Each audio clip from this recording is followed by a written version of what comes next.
Happy holidays, you old building and loan. Welcome to the Grawlix podcast, Grawlix Cinematic Universe Holiday Special. Yes, I decided this is a special. I'm Randy.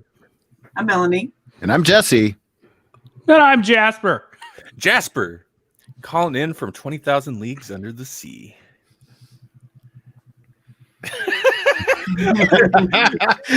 Hunt for the big red dawn. All right, what's going on, everybody? Super excited for this episode. So here's what's going down. We're gonna do. Listen, Monster of the Week stuck around. Our Halloween segment doesn't know when to quit, and I'm glad. We are going to ditch Reacted the News. People have sent me news stuff. I love it. I've got Paul sending me Spider Watch stuff now. Maddie D sent me an email with Snyder Watch news. I love that we've got you guys sending us Snyder Watch stuff. It's so funny. Maybe I'll do an extra like Reacted the News short stream sometime. But tonight we're gonna skip that because it's the holidays. Mm-hmm. Merry Christmas and Happy Hanukkah and every other holiday that I'm just not privy to. There's a lot this time of year. Like 24 or something. Yeah. So And vaccines. and vaccines, yeah. So we're going to do a Monster of the Week segment is Christmas is the Monster. And we are going to play a little game. So stick around for the game for sure, because I'm kind of excited for it. A completely original game that I've never seen anybody else do anywhere. Ever, especially on a podcast. Never seen or heard it anywhere. First time anybody's seen such a game. I feel like this is going to be a very powerful game. Yes. But, for the holidays, we're going to bring you fun and games. Huge if true. And for podcast listeners, I just want to say for, podcast feed listeners later, this will go out on the Grawlix podcast feed and the Grawlix Cinematic Universe feed. Hey, GCU listeners, it's been a while. We're still here kicking it. Just so you know, we've been talking about a lot of movies on Grawlix podcast. So, if you're not subscribed to that, you should definitely look up Grawlix podcast. But we'll be back again someday. I feel like we should do the merge pitch at some point on the nights.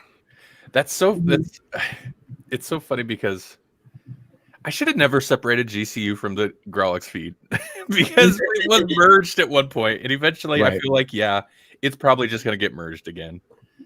But it had to try going out on its own. But every kid at some point moves back in with the parents for a little bit. It's fine. Not every kid, most kids, I guess. But I mean, if you're student teaching and you're trying to save money and you just bought a computer, that might happen. Right. That's right. Oddly specific for no reason. So what's new, guys? Got anything new to lead this show off with before we get into our movie talk? Anything exciting? I'm on vacation. Today was my last day with kids. Ooh. So that implies that you still have work to do, but you don't have to deal with the kids. Yeah, I still have, well, I have to do things, but it's more like sitting down at a desk instead of like chasing first graders.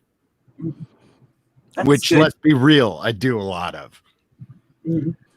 Paul says Grawlix WWE style, LOL. I get it because it's like when they split off into the whatever. It's like Monday Survivor night. Series. Yeah. Yeah. So it's brand versus brand. That's one right. night only. So what we need to do has been playing up this conflict between Grawlix podcast and GCU more. I wanted somebody with a chair.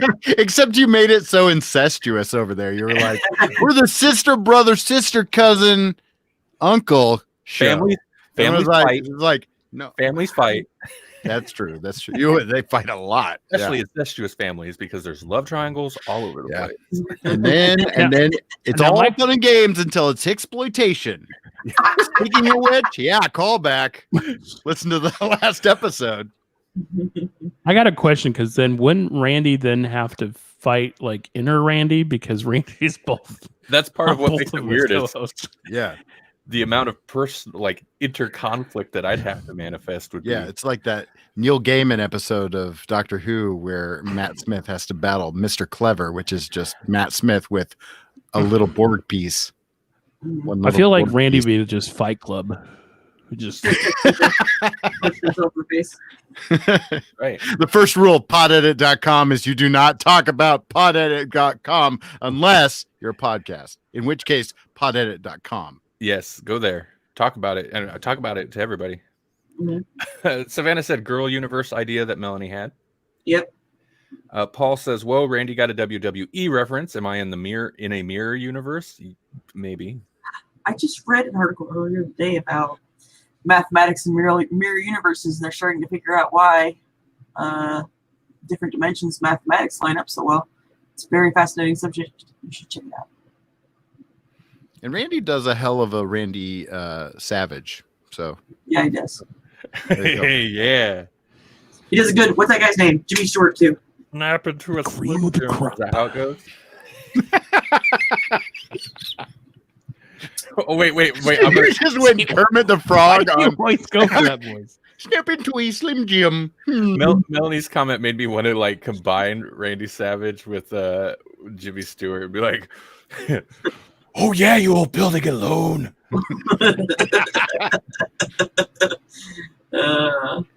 Oh, I've got no. Okay, You know, the cream rises to the top. I'd throw a rope around it and I'd pull it down for you. oh, I love that better. Snap it to a Slim Jim. Oh yeah, Clarence! Clarence, son, meet me in the ring. My Jimmy Stewart slowly becomes a Christopher Walken. I think all your voices do, but They all do. They all devolve into Chris Walken territory eventually. evolve Or evolve. because Chris. Merry Walken- Christmas, you old building and loan. Wow. Yeah. You know what? That could still just be Walken. I know you were doing a little bringing Randy Savage into it, but. Okay, well, let's get into some shows. Who wants to start first? And we're gonna skip what have we been watching because this is what we've been watching. Auntie Donna, Big Ol' House of Fun. Oh yes. Go Thank watch goodness. it.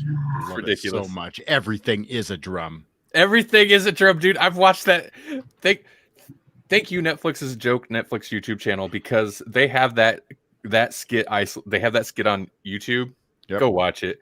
It's the perfect it is the perfect intro. It's the first scene of the Netflix series, Auntie Donna's Big Ol' House of Fun. And it's perfect because when it starts, I didn't know Auntie Donna. When it starts, I'm like, this is real bad. And then it takes a turn and I'm like, I kind of love it though. I kind of love Oh it. yes, yeah. It goes like Rick and Morty, like super dark, and you're like, what?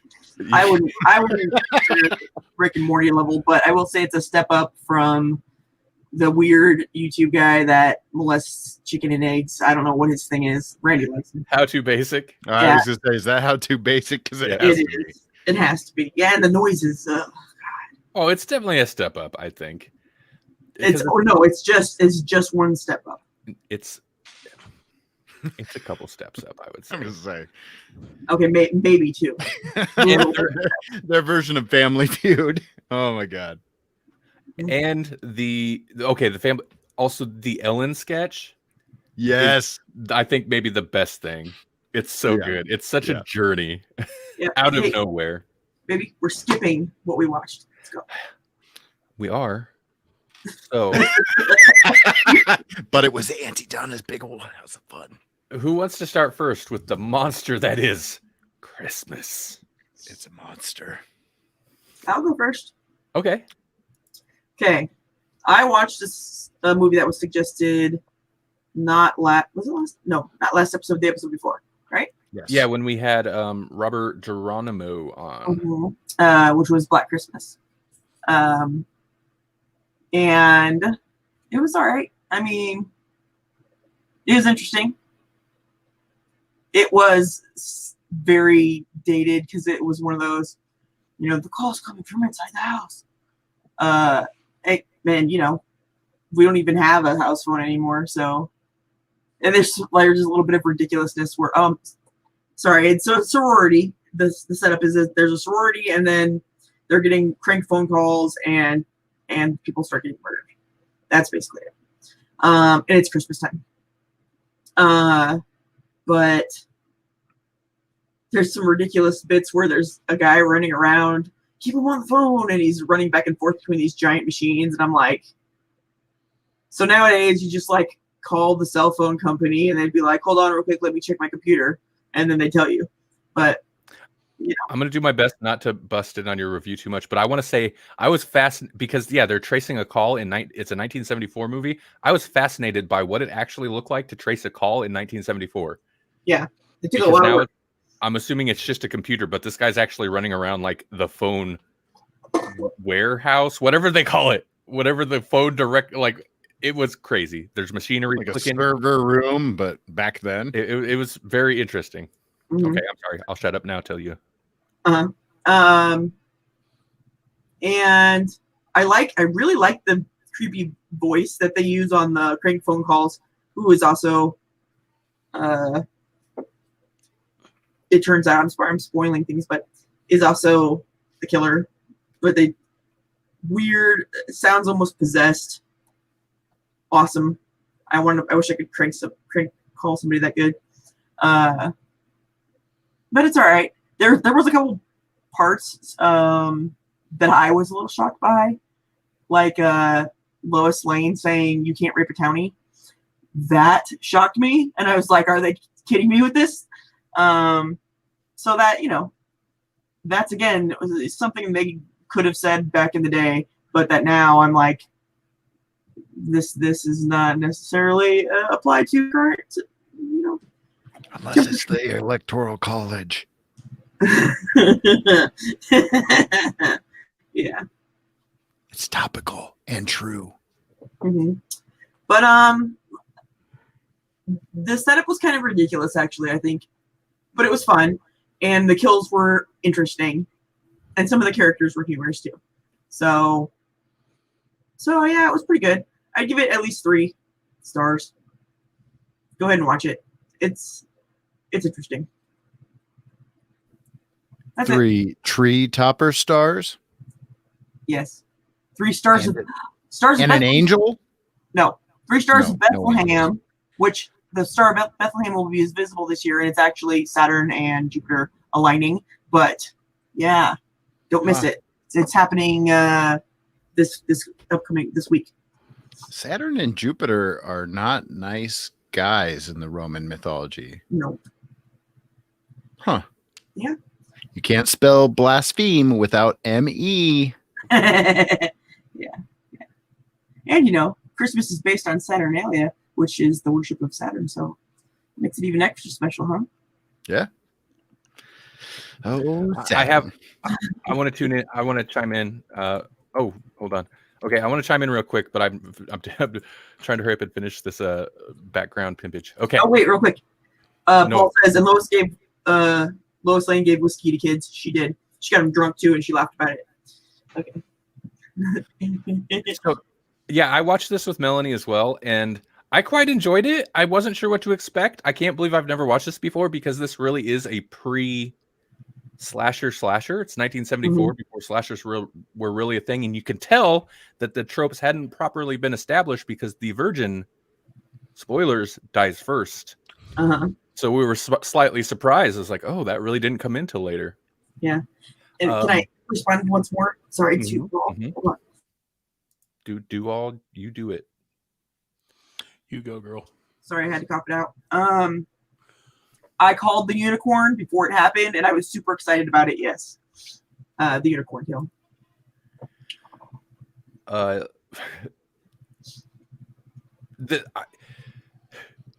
The humor was okay in parts and a little bit too much. The house mother, basically her entire role is like Fine. She's got whiskey hidden all over the house, and it's funny that she's always looking for her hidden bottle of whiskey. And I was like, that's a little lame.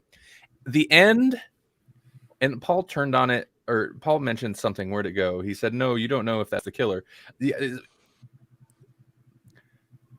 end, I feel, for me, and I think a lot of people like it. I like it on paper. It fell flat because of how, for me, very unrealistic the scenario in the final sequence is. I don't want to go into like complete spoilers, but like somebody gets left somewhere, the cops just leave, and it's like that's not what would happen. They would take her with them or take her to a hospital. Mm-hmm. It was very unrealistic. Mm-hmm. But I do like either the resolution or the non-resolution of the killer. So yeah, I appreciate it. I'm going to just assume that cops in the 70s or whenever this was made were just lazy, because they also didn't check a murder house thoroughly for any more corpses or murderers. So, I mean, why not just leave a victim in the house alone? Also, it has, I guess. Yeah, they didn't even like. There's bodies in the attic. It's like, no, that's a crime scene. They would have found every body. They let the bodies hit the floor. They let the bodies sit some more. So I'm glad they got such a reaction. It was so bad. I like. You're not even a dad, and you were allowed to make that joke. You're right. I like the cast a lot. I like. I don't like this chick. She's weird. She seems like she should be foreign. I like this chick. I like Margot Kidder. Her character is very strange, but I appreciate her. Her character is a good example of, I think, what makes this set out from just like a standard slasher. Margot Kidder's character, not this is what I say, Olivia Hussey, I believe. But I like Margot Kidder's character because she's just a weird drunken mess. She has some like interesting dialogue at the beginning, but she calls her, I'm gonna use a slight swear. It's not nice language. She's on the phone and she calls her mother a gold-plated whore, and I'm like, what? What? And that conversation goes nowhere. Like, that's just a little bit of character stuff that really doesn't have anything to do with the plot, and I'll get into that a little bit later in my review. But there's a lot of like little character stuff with some of the characters that it's just there because they're just these characters, and I appreciated that aspect. It was refreshing. Some of the characters, like the house mother, pretty thin. This Olivia Hussey, this chick, she's not the most interesting character. They did some interesting drama, I guess, with her. It touches on abortion in kind of an interesting way. Mm-hmm. That's also something I'll get into on my review later. But yeah, I enjoyed this quite a bit. Mm-hmm. That's all I wanted to say. I thought it was good. It was a little slow off the top. I was a little worried, but. So would you give it more than 3 stars, or do you agree with me? I gave it 4, I think, because once it got into, basically, once the house mother gets out of the picture, and it's not because she's gone, but that's when I feel like the movie picks up. Once it gets into, John Saxton plays a cop, of course, a sheriff, you might know him as Nancy's father from Nightmare on Elm Street, in which he's also a town cop or whatever. But like his character, he's in it, and his character is pretty good. But once it becomes more like them trying to trace the call, and it is cliche because it does go, as Melanie said, but the call's coming from inside the house. But I'm like, in 1974, I'm sure that was already an urban legend, but I don't feel like it would have felt as cliche as it does now. And maybe part of the reason it does now is because of this movie. But I thought all that, like, it did good at building tension at that point. It doesn't feel like they're in college, though. Like, this is a sorority, and it just doesn't really feel like it. It just feels like a bunch of chicks that live in this house. I don't know if that matters.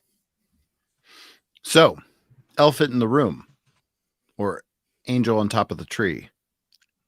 Is it a Christmas movie? There's carolers. There's carolers. But is it about Christmas? No.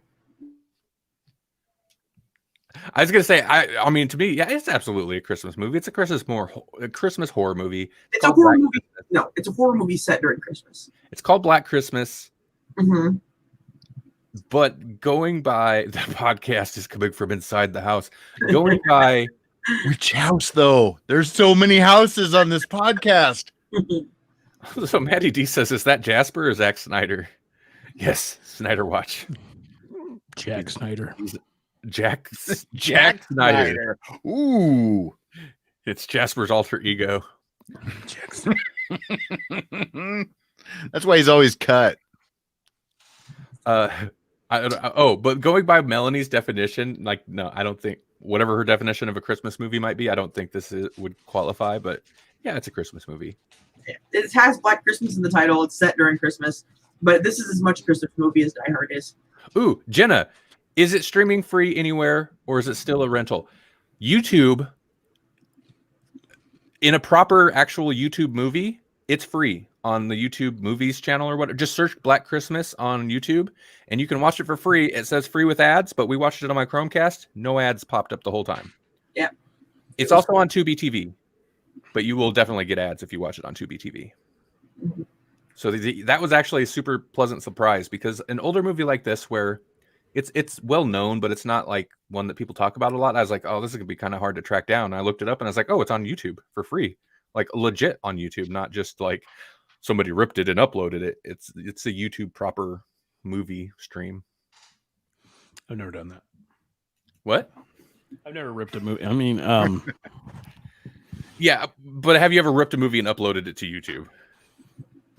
No. I wouldn't assume you would have. No.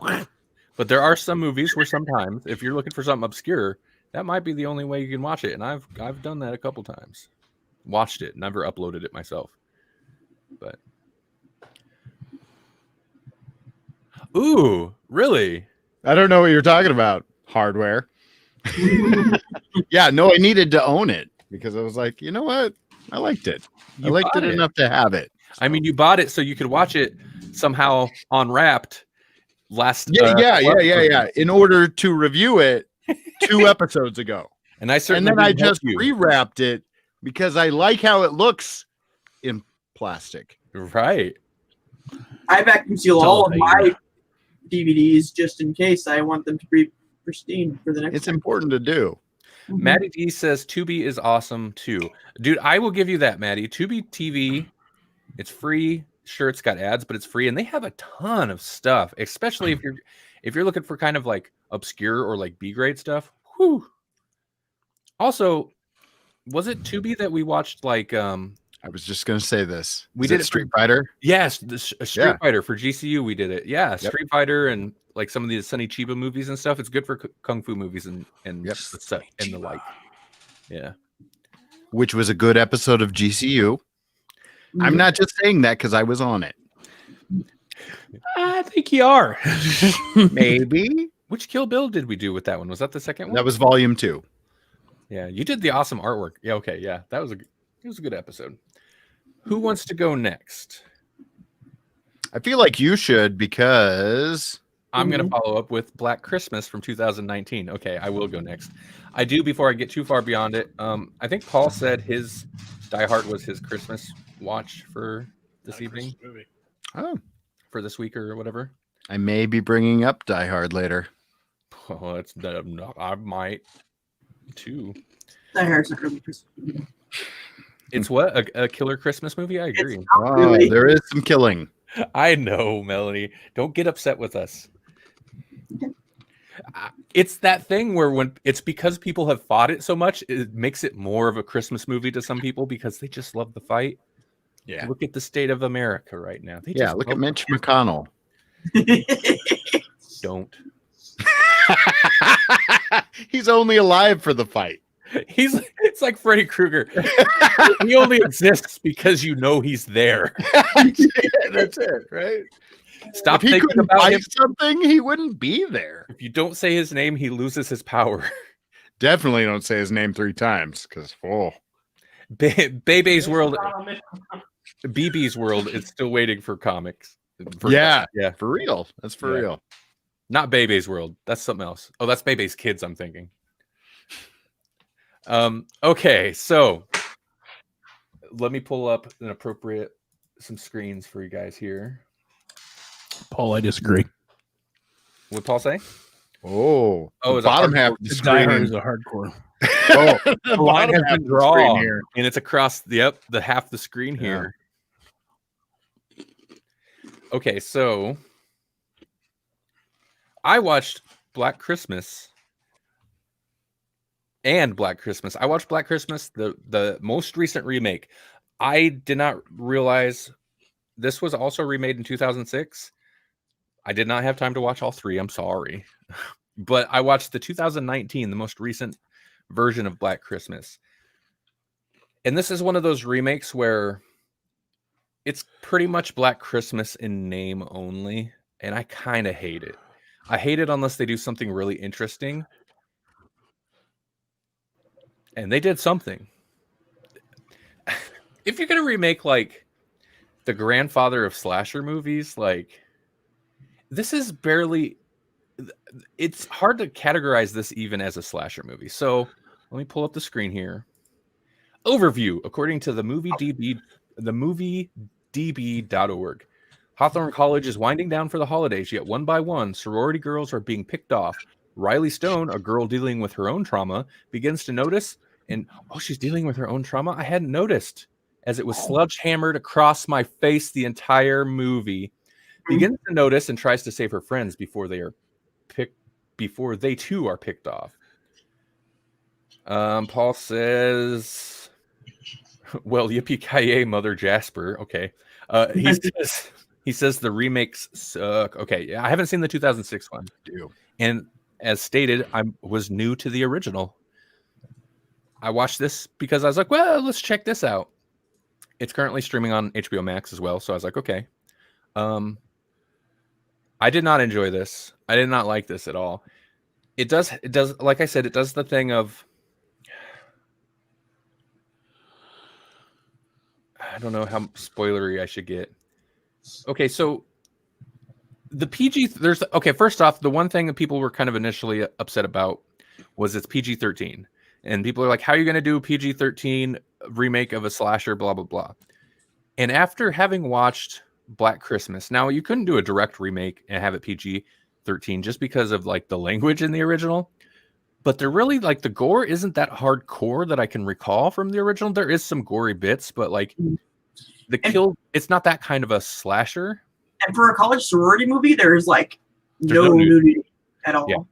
Yeah, and there's no nudity in this one either. Okay, so here's as Jasper said, the angel on the Christmas tree, the elephant in the room with this movie. This is PG-13 because the director, I think they were going for an R, and the director actually decided, no, let's cut it down to a PG-13 because I want young girls to see this movie. And as a straight white male, this movie is not made for me. It is made very specifically for 13-year-old girls and just women in general, I guess. And I'm trying to be delicate with how I handle it because I don't want to be one of the angry white guy YouTube reviewers or anything. But they keep making it PG-13 for the topical awareness of the stranger danger, Paul says. Well, I mean, it's not even just stranger danger. It's man is danger.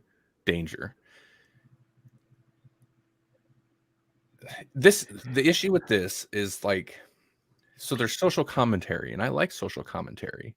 And then there's social screaming in your face nonstop the entire movie, no subtlety.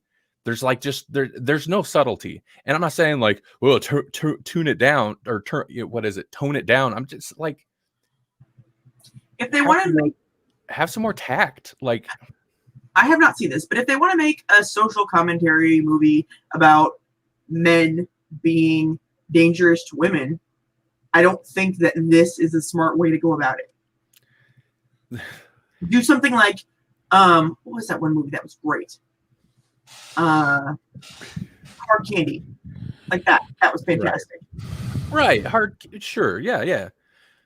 It's a good movie, it's got horror stuff in it, but it also has a message. This sounds like, I haven't watched it again, I don't know, but it sounds like crap.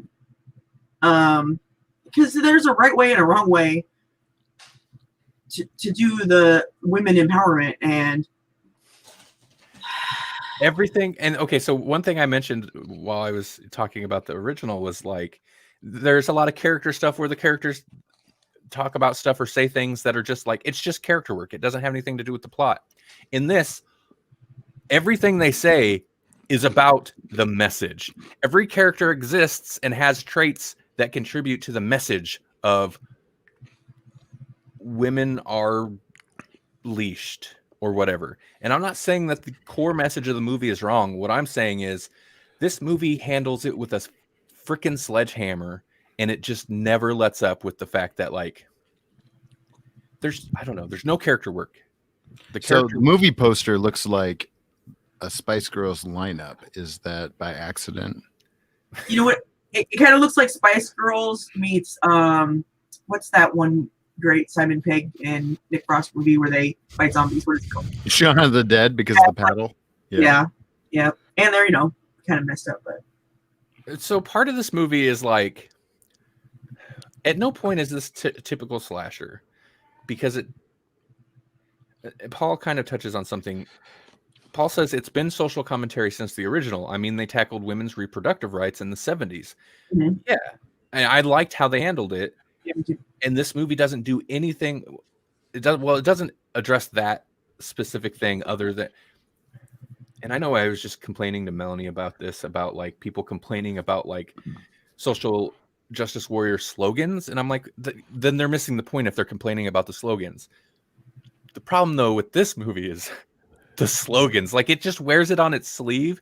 It's going to seem very dated, and maybe it'll improve because it'll be like an interesting time capsule, because there are like Brett Kavanaugh type references to that specific time period.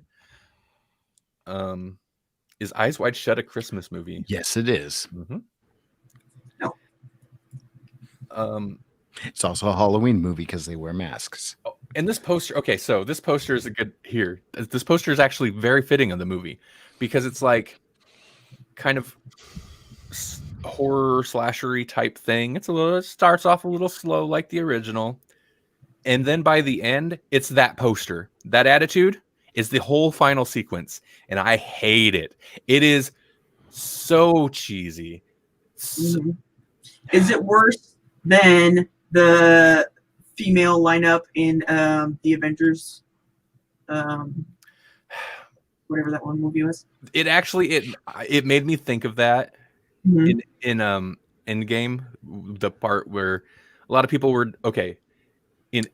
I was one of those people. Yes. In Endgame, a lot of people were like, "Yeah, that's cool," and then some people were like, "You're really kind of talking down to people. Like, why are they all suddenly just in this group for 2 shots and like Yeah. just to get this rah moment?" It is like the whole movie is just to get this rah moment, but it feels at least more organic than it did in Endgame. Right. I mean, yeah, don't get me wrong. That moment was cool, but you take one step back and it makes 0 sense. Like, just make it make sense. Boom, you got both.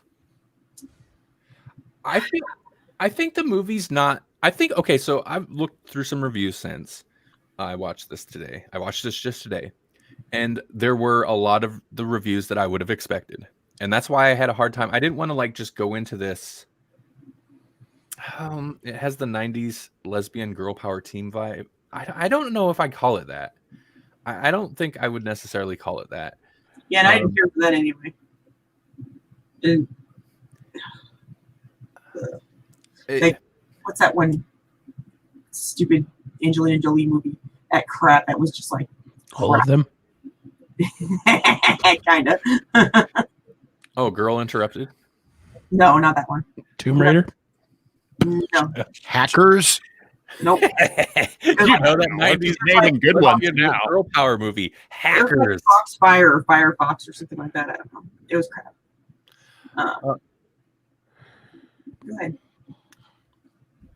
So okay, but one of the complaints I've seen, other than the obvious complaints, is that the movie didn't look good. I actually disagree. I think the movie looks okay. I think it's pretty well shot fairly well edited. There's only one time where I was like, that kind of sucks, because they like, obviously that was a censorship edit. There is one time where I noticed the censorship edit to where it's like, that shot was obviously supposed to go on longer and it cuts too early because they had to maintain that PG-13. So that sucks a little bit, but for the most part, it being PG-13 wasn't too bad. There's actually one scene, there's one kill that was legitimately creepy, but only because they borrowed from like one of the creepiest shots in all of cinema, and that's from The Exorcist 3. And if you've seen that movie, you know what I'm talking about. But I do. Okay, the nun in the hallway that like comes out of nowhere? Uh-huh. There's a kill that kind of happens like that, to where you're not expecting it, and a robed figure just like the same type of like straight backed walk out of nowhere. It's like, oh, yeah, that's actually pretty creepy. Wait, do they have the big clampy like scissor things? No. Oh, okay. It was Christmas lights. Okay. Oh, because it's a Christmas movie, you know. That's the second creepiest movie from that moment from that movie, anyway. Oh, are you? Is the other one in Exorcist 3? Would it be the lady on the ceiling? Yeah, that is pretty creepy. And anybody that hasn't seen Exorcist 3 is like, okay, guys, if you have, you know what we're talking about. And yes, it's watching The Exorcist 1 and 3. It's actually Exorcist 3 is actually pretty decent. I didn't hate 2, but it's weird. It's so weird. I've never been able to sit through the whole thing. Oh, really? Of 2? It's real weird. Crazy. It's not good. It's not good. I've only watched it once, so I can't.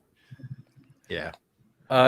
Anyway, I wish I could better formulate the words for why I hated the SJW aspect of this. And this is something I was talking about just before we went live. I was like, this is dangerous territory, because I think in our conversations, we lean more towards the SJW opinion on a lot of things. Yeah. But this movie is one of those this takes it so far that it becomes ridiculous and extreme.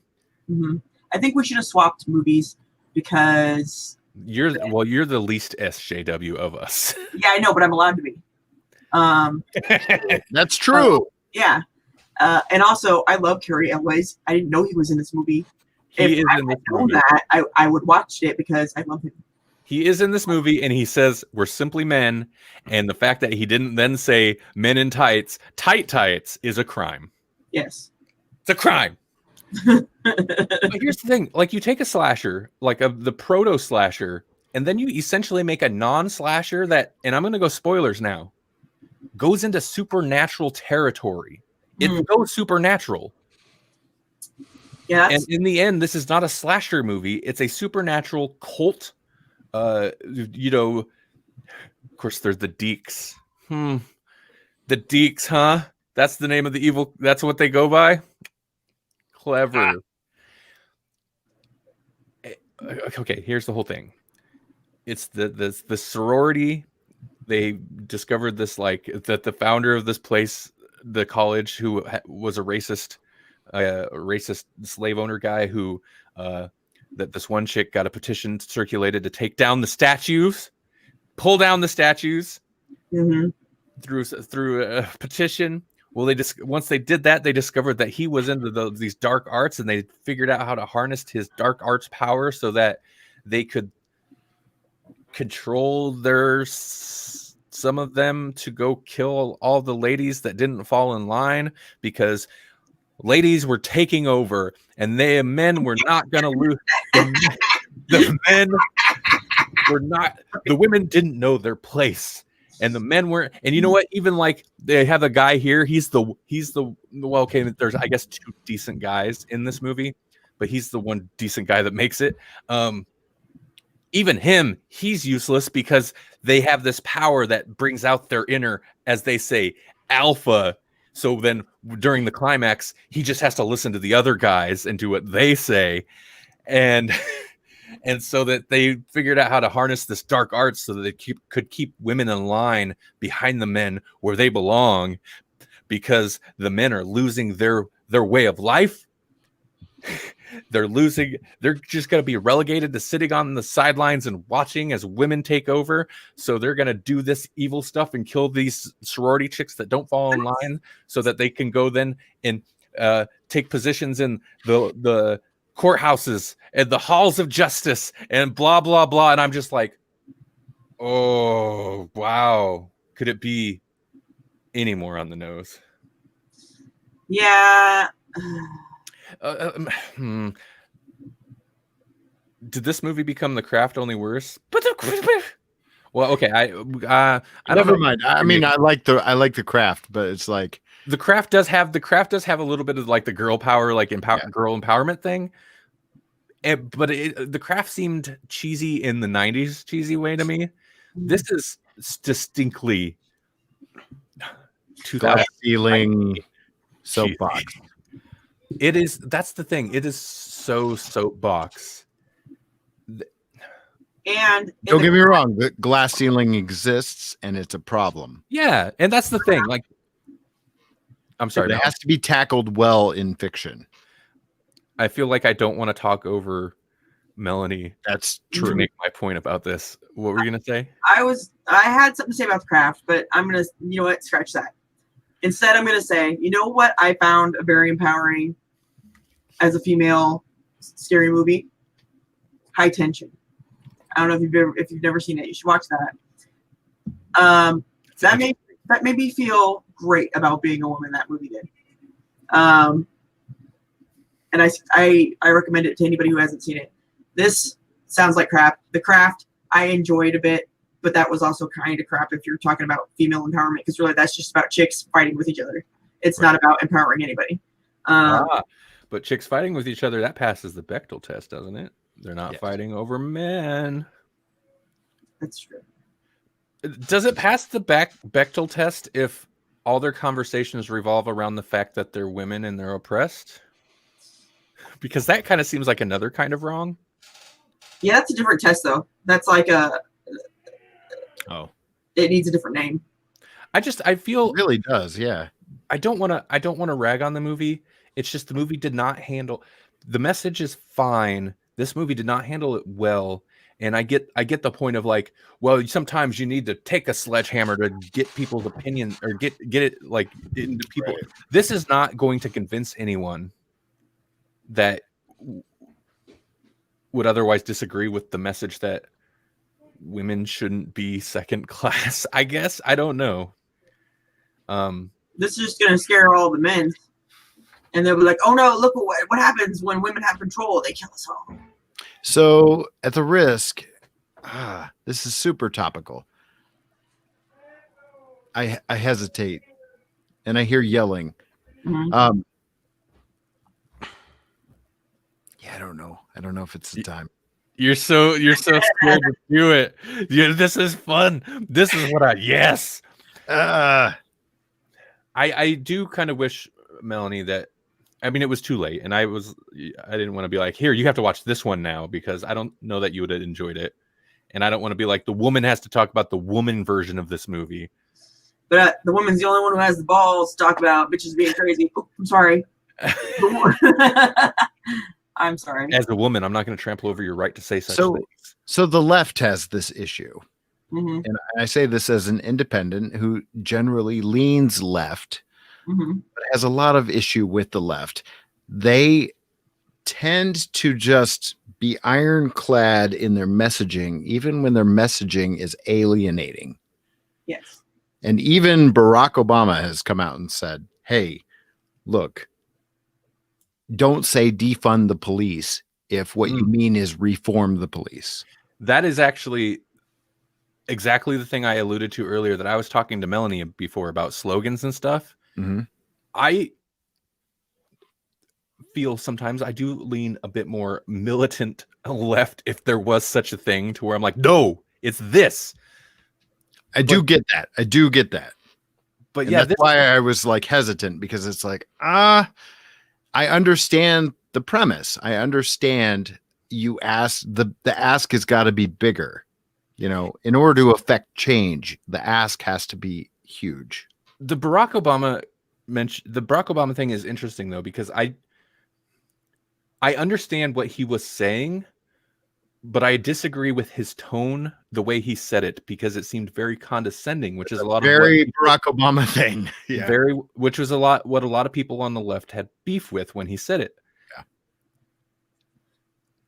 And this movie is like the same, but the opposite, to where it's like saying like, no, defund the police, and we're going to tell you for an hour and 33 minutes why to defund the police. Every scene is going to be about defund the police, except it's about, you know, women and women's rights and stuff. And like, so it's the same but different, where it's like, I get the point that they're making. You can't help but not get the point they're making. I just don't like the attitude. It's very like over the top. And I guess that's maybe the point, but also I like good characters, and there aren't good characters here. There was the she was assaulted woman, and that's her character. She was assaulted once. And can you guess what her character's arc's gonna be? Maybe literally fighting and overpowering her attacker. Mm-hmm. Whoa. That's some deep character work. And then you've got you know, the lady who sometimes people think she just fights too hard, but you know what? She's got her message and she's not going to stop fighting, and she's got her petitions, and it's like, that's her whole character. Mm-hmm. She's Roz. Can you guess which one's Roz from Chilling Adventures of Sabrina? Because it's the same character. Yeah. Only more so. They're just all totally one note. They're not. There's not good character writing. Matt says, "Does Jello wrestling meet the Bechdel test?" And I would say it would depend on the conversation that they have. Wow. Yes. Yeah. Right. Yeah, that's fair. Mm-hmm. Paul also says defund women. No. I'm not going to read Matt's one because that seems weird. Okay. I need to stop this, but I gave this I gave this half a star because after I was not feeling it through the entire movie, and it just doubles down on everything at the end, and I gave it a half a star. I think it's a fairly well constructed movie, so I would probably bump it up to a star and a half. It's not that bad, but it's not very good either. And I'm going to stop talking. Oh, I'm sorry. I just got caught up on the chat. Whew. That was good. I didn't even catch it. Matt, I need you to remove yourself. I need to give you a star. I wish I had like a sticker. Mm-hmm. Shiny gold sticky star. Banana. A banana? A shiny banana sticker. Okay. Who's next? I feel like I should be next because I will perfectly tee up what Jasper has coming. All right. Down there. Also, I do want to say real quick, if there's anyone in the chat that's watched this, or anybody later who listens to this and has watched the new Black Christmas and has a different take on it, I am so open to hear that discussion. Just so you know. I'm kind of what? I'm sorry. You're me.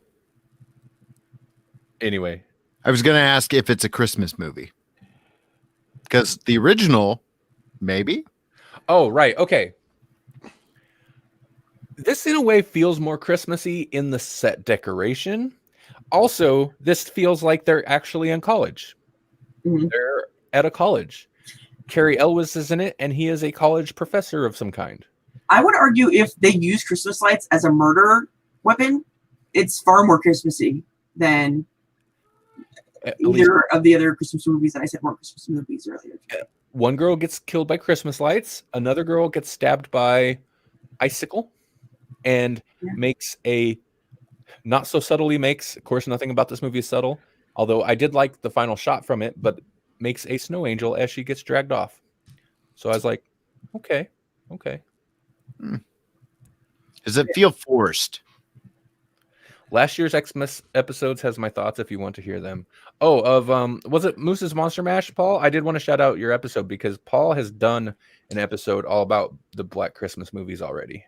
Well, he's doing like a Christmas episode every day, right? Paul is pumping out on Moose's Monster Mash. He is doing 13-day horrifying days of Christmas.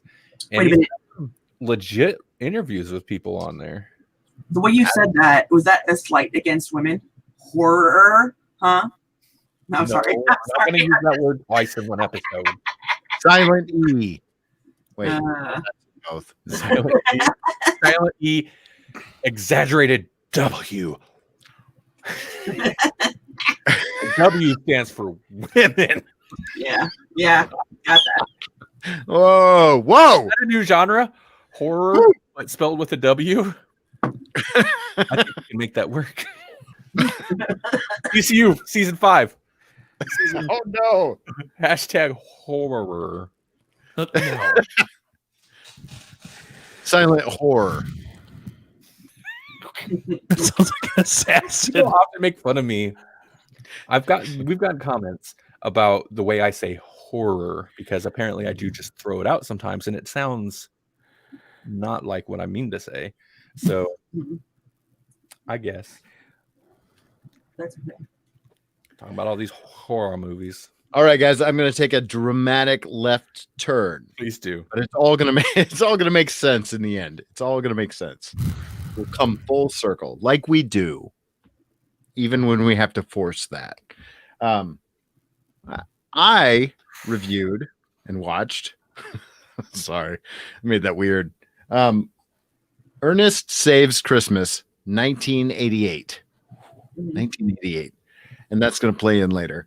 So, Ernest Saves Christmas. Why does this apply to anything that we're doing? First of all, the monster that is Christmas is inherent throughout this entire movie. It's right there in the title, friends. The same as the other two movies we've talked about so far. But Ernest is going to save Christmas in the way that we're used to, in which Santa literally comes to Florida. Yeah, Florida. And he's looking for his successor. And he meets, unfortunately, Ernest. And everything that can go wrong does go wrong. From Ernest's bad driving to Ernest's bad driving. And I mean of a taxi cab and of Santa's sleigh. So what can I tell you about this movie that will be surprising to you? I don't know. It's an Ernest movie. There's no villain, actually. There's kind of a villain. I would argue that there's kind of a villain in that there's like a Hollywood agent that kind of has his own agenda, but technically he doesn't have any power beyond who he's representing. So essentially what happens is that Santa's coming to get a successor to the title of Santa, and he loses his sack of presents. His reindeer are at the airport, and anything that can go wrong does go wrong. And so in the middle, wackiness ensues. Ernest is going to dress up as like at least 3 different people, and anybody that has ever been associated with Ernest is going to also show up as a cameo. Mhm. And there will be awesome puns. And the one thing that sets this movie apart from all other Ernest movies is that Vern, Mhm. know what I mean? He's actually featured in the movie, and it's fun because it's like a distinct difference in how it's shot, because it's all point of view once you are Vern. Mhm. Like as soon as Ernest comes through the door, boom, Vern cam. Mhm. And that's pretty incredible. If you, You know yeah, what I'm saying, you know what I Vern? mean? Mhm. You know what I mean? Yeah. That's what it is. And I don't know. I mean, if you've ever watched an Ernest movie, you know what to expect. He's going to narrate like overly dramatically and with authority everything he's doing. Mhm. And then he will fail almost immediately thereafter.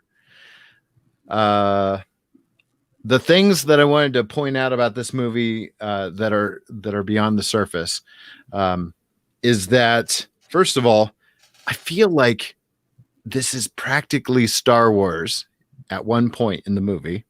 Mhm. So yeah, I know, because Star Wars is a Christmas movie. How is it practically Star Wars? It's been so long since I watched this, by the way. Okay, It's been so so long. there is a point where Santa, which is actually Santa, so I don't know why I did finger quotes for the audio listener. Santa asks his successor, his potential successor, to search his heart, which is one step away from search your feelings, Luke. Mhm. So Santa had an Obi-Wan moment, which is the reason for the season. Yeah.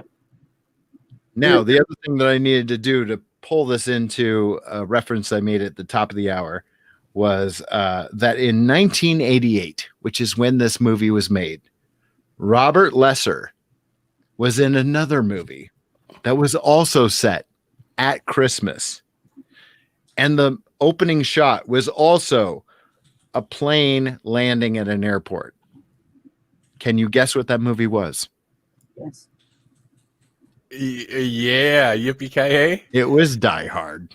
Whoa, it's a Christmas movie. It was Christmas. So it's a Christmas movie. Wait, are you saying there needs to be an Ernest Saves Christmas Die Hard cinematic universe? Only because in this movie, the only reason that the successor to Santa is kind of hesitant to take up the mantle is that he also got offered a role in a movie at the exact same time that he was offered the role of Santa Claus. That movie is called Santa's Sleigh. Sleigh spelled S-L-A-W. And that's important. W? That's W? wrong. Not W. Y. Sorry. Slaw? Santa Slaw? Santa Slaw. Santa Slaw. It's like coleslaw, but it's made with pine needles and cabbage. Santa just really wants to go on a picnic, but it's always cold in the North Pole. That's the plot of Santa Slaw. That's really, yeah. Anyways, it passes the Bechdel test. Episode title, by the way. Santa No, it- Slaw. Okay, sorry, go ahead. It doesn't pass the Bechdel test. I don't think it does. Maybe it does. There's maybe a moment. Are there Anyway. women in this movie? And there is a moment. She buys a train ticket. There you go. Maybe. No. Never mind. Anyways. How's Don't this get all end? You're I'm doing not- great, man. Don't get rattled. Yeah, too late. How does this end? I'm not going to tell you. You need to watch it. Is it a Christmas movie? Duh. Starts with Ernest singing "Oh Christmas Tree" in the only way that "Oh Christmas Tree" should ever be sung. This also has the best line ever. Okay, the best line delivery, and it's not. Yeah, it's it's pretty- the delivery. It's the pretty line. cheesy. Okay. but the air breaks. That's the main thing I remember from this movie. I mean, really, Jim Varney just mean mugging the camera is all you ever remember from any Ernest movie, and it's okay because that's why you come to an Ernest movie. That and rim shot. Amen. I think this is either the best or second best Ernest movie. Hot take. I thought it was 2 movies. I haven't seen it since I was a kid, but I could have swore there were trolls in this, and it was great. It was a great movie. Christmas and trolls. Why haven't we done that? I mean, Gremlins, but that's not exactly trolls. But get on it, Hollywood. Christmas trolls. Maddie D with the wordplay tonight. Can I get a copy of Santa Slaw at Kohl's? Then it would be Kohl's Santa Slaw. Well done. Jesse, you usually lean into the flubs much more than that. It's all right, man. It was good. We need to feed Maddie D something to play with. Usually, I don't make spelling errors on the show. So. Oh, it's fine. All right. Fine.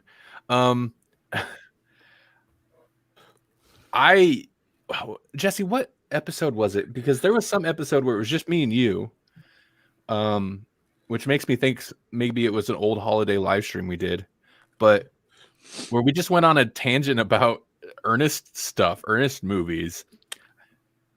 I don't. They are. I don't know what episode it was. I wish I did, but it's like an American tradition, Ernest movies, and I haven't even seen them all. But like, there's a lot. I did not realize that this movie is as old as it is. When I found out that Die Hard and Ernest Saves Christmas were the same year, mind was blown. That is pretty surprising. Same year that they went Back to the Future, by the way. 88? Wasn't that the year that he went back, or that it was 1985, wasn't it? That's my birthday, right? 88. Oh, I was thinking that you have to go 88 miles an hour. Never mind. My bad. Oh yeah. See, that's like I mushed this stuff together in my brain. I was like 6? Yeah, me too. Wow. I remember Ernest seeing previews, seeing a trailer for Ernest Scared Stupid, which I think is the one with the trolls. Yes. And I'm still not sure that I've ever actually seen it because they ran a trailer, it seemed like, and then the movie didn't actually come out for years after they first announced the trailer, which is a weird thing to happen back then. But that was around the time that Beetlejuice came out. And that's all I know. Holy cow, Bill and Ted, really? 1988?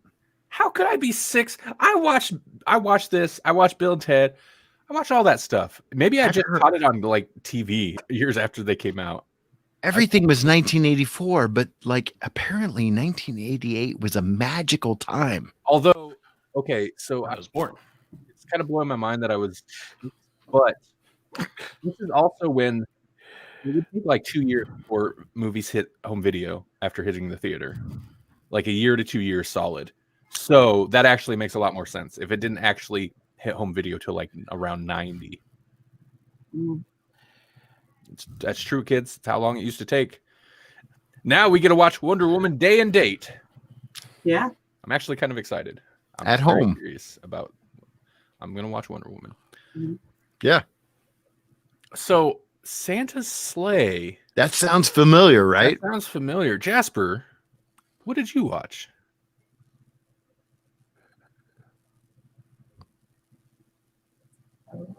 What was Yes. that? I thought we all froze for a second. Yeah, on my screen, everybody just froze and I heard no audio. You sound a little staticky now. Can you hear us? Yeah, I can hear you. Can you see us? Yes. Okay yes, I for can. work. Everybody was a buffering circle a second ago. Oh, Requiem for a man. Dream reference. Perfect timing for that because I set you up. Yeah, I was like, oh, Randy I bet did. he just Randy said, did. just said something. I watched Santa's Sleigh, which is SLAY. Okay. And that's, No W? Are you sure? Yes. Are you sure there was no W? Yeah, pretty sure. No, it starred Bill Goldberg of WWE fame. Can I pause you for a moment here, Jasper? Yeah. Will you leave this and then rejoin through that link that I sent you earlier? Yeah, I can do that. I'm hoping maybe you'll get a better connection because your audio's a little funky. Still bad? Still a little weird. Okay, let me come back. Okay. BRB. Mm-hmm. So, Bill Goldberg, for those of you who don't know or don't remember, he came out in a shower of sparks, and he basically didn't talk for like a year, and was just this Goliath that would come out. He would spear, do that like a football spear, and then he would jackhammer, which was he would like point your toes up to the ceiling and then drop you down in a slam. And that's what he was known for. And then he started making movies. And it's always great when wrestlers make movies, eh? Right. Exactly. It's gold. Hey, They Live is amazing. They do. They do live amazing. See, Hey, that's how I usually lean into a flub. All right. Hi. Can you hear me? Oh, Yeah. way better. Much better. Good now? Yeah. Okay. I don't know if it's the USB interface with the XLR mic or is just my connection sets it, and because it does that on Xbox Live too, where it just suddenly stops and goes staticky. Mhm. But anyway, so let's hear about this movie you watched. yeah, so I watched Santa's Sleigh with WWE superstar Bill Goldberg, Mhm. and yeah, I know, and That's an amazing costume, by the way. this That hat, wow. Yeah. This started off like within like 30 seconds of just plain old like massacre people as you show up. He killed the Fran Drescher in the first 2 minutes. Through the top of a Christmas tree topper as a ninja star and killed somebody with that. And then made a dude forcefully eat a turkey leg. That was all within the first 5 minutes of this movie. And then it was just knockout, cussing, calling people horror, but without the on it. And then just it felt like the movie should have been like in 94 and not 2005. Yeah. But full of one-liners. Like at one point, the grandpa so it's this kid believes his grandpa's a lunatic, and then you kind of find out things as it goes on, and then the grandpa gets into a fight with Santa, and then Santa calls his reindeer and runs him over the sleigh, and he's like, "Oh yeah, grandpa got ran over by a reindeer." Oh. Even though his reindeer in this movie is a bison. So I kind of love it. I kind of wish I would have watched this. Yeah, if you have the time, it's on. So I was talking about streaming services. So I watched it on Peacock TV. Oh, you went to NBC's the Peacock. Oh, Yeah. Cocking it up. Do I have to edit that? Do I just censor that? I don't know. It's a Peacock. Unless it's blocked in your network, and then that would be a cock block. Oh. Woo! But yeah, it was one of the most interesting movies I've ever watched. Like this, I almost was like, we need to put this in a GCU episode one day because it is that bad. Matt asks, so is Santa an action hero? He is just a thoroughbred killer, is what he is. Thoroughbred. Yeah, I don't want to say too much, but basically, he was under an agreement to be the nice Santa and hand out presents for 1,000 years. Well, when the kid finds out that the 1,000 years is up that year, he just kills everyone. Mhm. So, because he is supposed to be, they tell you right off the bat, he is the son of Satan, is what Santa is. He's the Antichrist. So, we were talking in our like little group chat. Antichrist. Antichrist. Ooh, that's a good one too. Right? That's a movie waiting to happen. Trademark Grawlix podcast. We're writing it right now. It's going to happen. So it's in pre-production. You can't use it. We were talking in our little Grawlix group chat before the show because Jesse's like, "Oh, he's like, well, I didn't really do a horror movie." And I was like, I didn't say it, but I was thinking, well, either did Jasper, from what I understand. Santa's Sleigh does not look like a straight up horror movie. It looks way more comedy than horror. yeah, it made me laugh multiple times. It's just the way, then even with the way people died was just so cheesy. But overall, I would, if I had to rate that movie on GCU, I probably would have gave it 3 out of 5 stars. Like, okay, it was it was horrible, but it was like watching a train wreck. Like, it's just, it made no sense at a lot of parts, but then it was just, it would bring it back, and it's crazy. So now they just need to make that movie from, what was it? Scrooged. I love Scrooged. They have that little like network premiere of the thing where Santa comes out with like a machine gun and starts just, yeah. They need to make that one now. Right. Yeah, that third photo where the Christmas lights are behind him, that's him in a strip club. So that let your mic drift right there. Yeah, I was gonna say, of course it is. Okay, that makes sense. It's horror. It looks fun. It looks. Yeah, I've seen the trailer or whatever. It does look super cheesy, but it looks fun. Yeah. Well, awesome. That was quite a collection of movies we talked about. I think we covered a good spectrum of Christmas movies that people don't often talk about. You know, sometimes it's fine. Sometimes it's justified, but. So,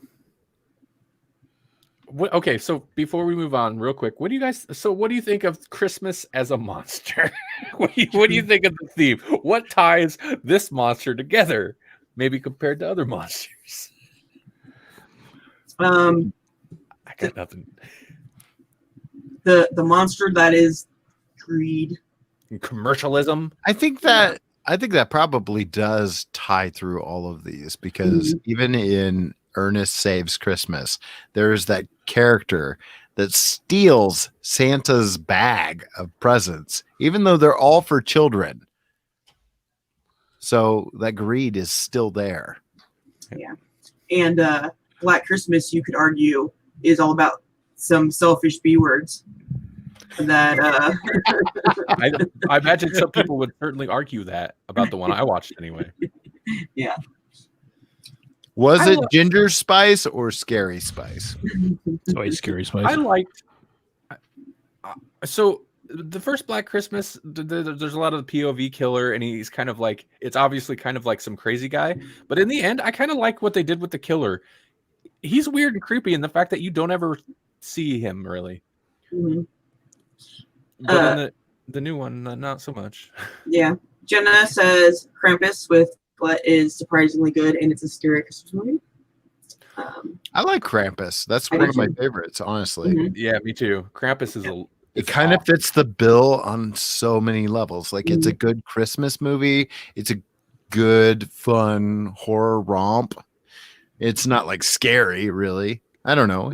I guess it's got some scary moments. It goes surprisingly kind of hardcore and creepy in areas. Yeah.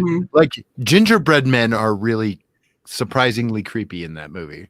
Yeah, it's Krampus is great. I like Krampus. Yeah. I believe on GCU we did Krampus and another movie that I always recommend. I was almost going to watch this movie. Rare Exports. Yep. Love Rare Exports. Because it's free on Vudu right now, folks. If you're interested in Rare Exports, watch it on Vudu for free with ads. Yeah, that's one that's pretty cool. It's definitely got creepy. It's like kind of like a kid's movie that forgot that it's for kids or something, but like it's good. It's a foreign movie, and so people don't talk about it a whole lot over here, but it's worth a watch. It's very fun. interesting. Yeah. The Santa or the elves, super creepy. Yeah. It's not for kids. There are naked Santas running around, just so you know, but it's a good movie. Naked, dirty old Santas. But it's also a monster movie, so. Look, Paul says, if only there were an interview coming out on the 25th with the actor who played Krampus. Yeah, that'd be good. Ooh. I wish someone would do that. Yeah. Well, I've been trying to keep up on. Haven't been doing great on the EMC Podcast Network, keeping up on episodes, but I've been trying to keep up with Paul since he's pumping out one every day. So go to Electronic Media Collective, and on the front page right now there is a section dedicated to Paul's 13 horrifying days of Christmas. So you can keep up with his interview there. He's pulling in some pretty cool people. Okay. So here's what I want to do next. Let's play a game. Oh, Saw is not a Christmas movie. You want to play a game? But it does have Carrie Elways. So I like Carrie Elways. I love Carrie Elways. He's actually he's pretty well cast in that Black Christmas show. He plays that like snotty male chauvinistic guy well. And the last thing I seen him in was Stranger Things, where he didn't look like Carrie Elways to me, but this like seems like a Carrie Elways character. So I was like, so that was nice. Anyway, but he said we're simply men, and he didn't finish it properly. So yeah, half a star Okay, so here's the game I'm going to play. Okay. We're going to play. I don't know how much of a game it's going to be. I don't know if maybe I'll assign points or something. But totally original idea. Nobody's ever done this before. We are going to guess, and by we, I mean them and you in the chat if you want to as well, people. I have a bunch of reviews taken from letterboxd.com from various people, just whatever reviews struck my fancy. Are they about Wu-Tang songs? Because I'm in.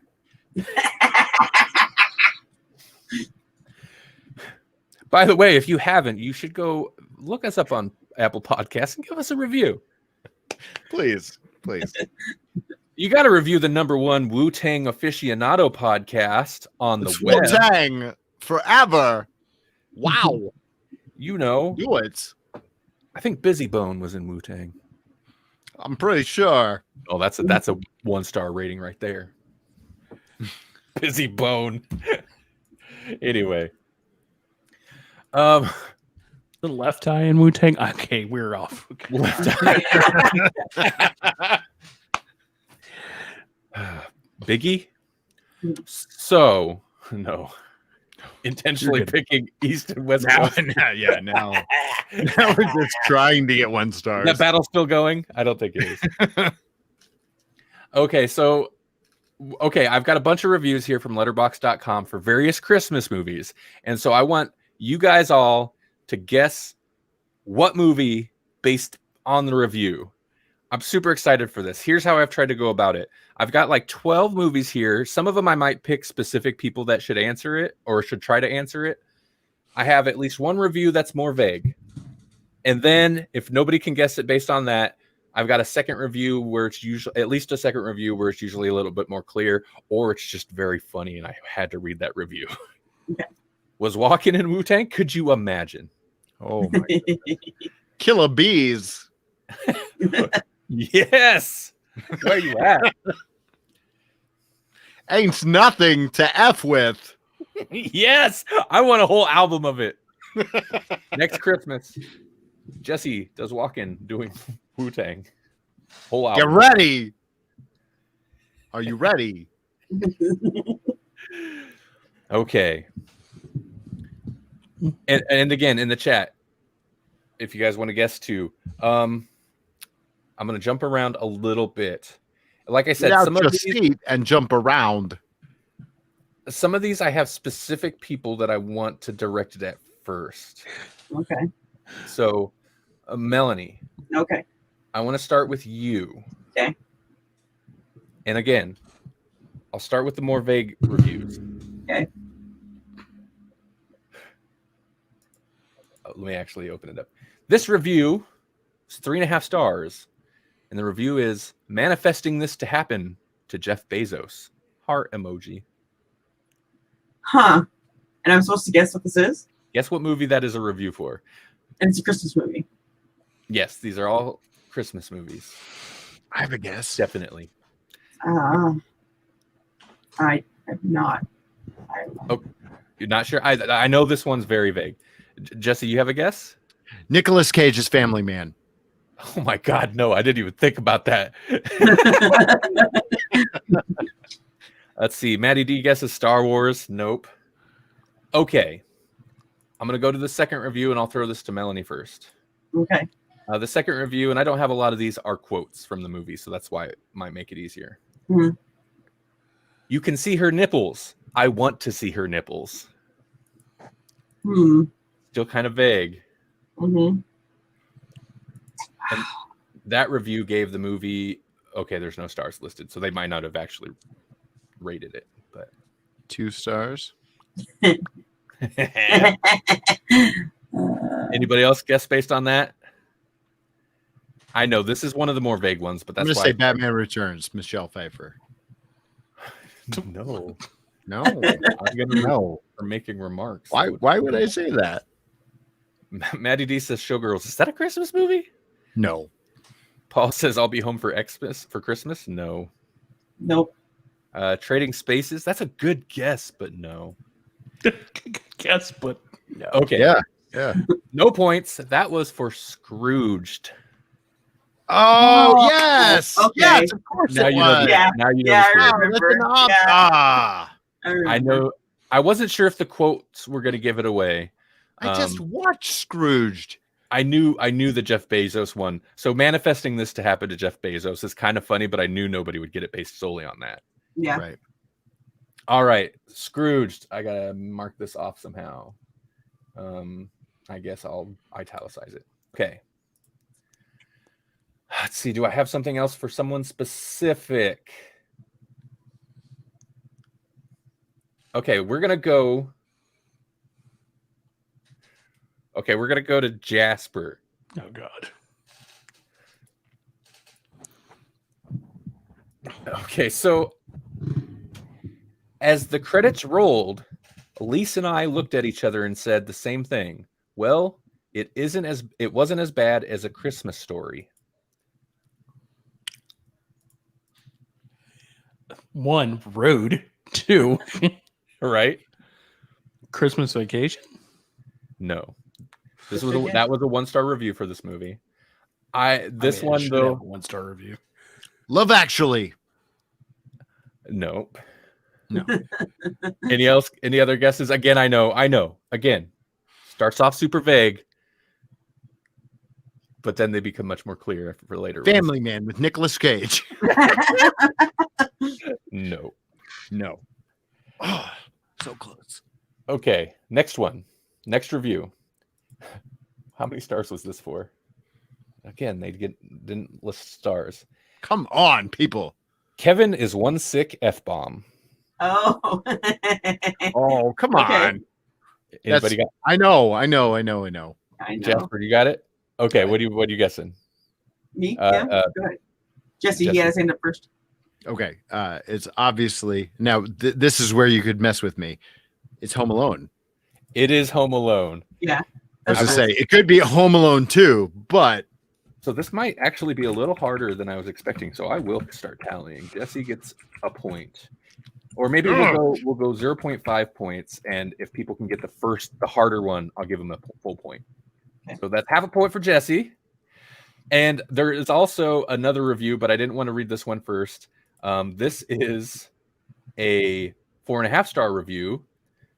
A small child and a duo of criminals attempt to brutally murder each other. Hilarity ensues. I enjoyed that review. Yes. And I'm sorry I'm not reading the names of that was reviewed by Lucy. Again, these are all from letterboxd.com. I love Lucy. Okay.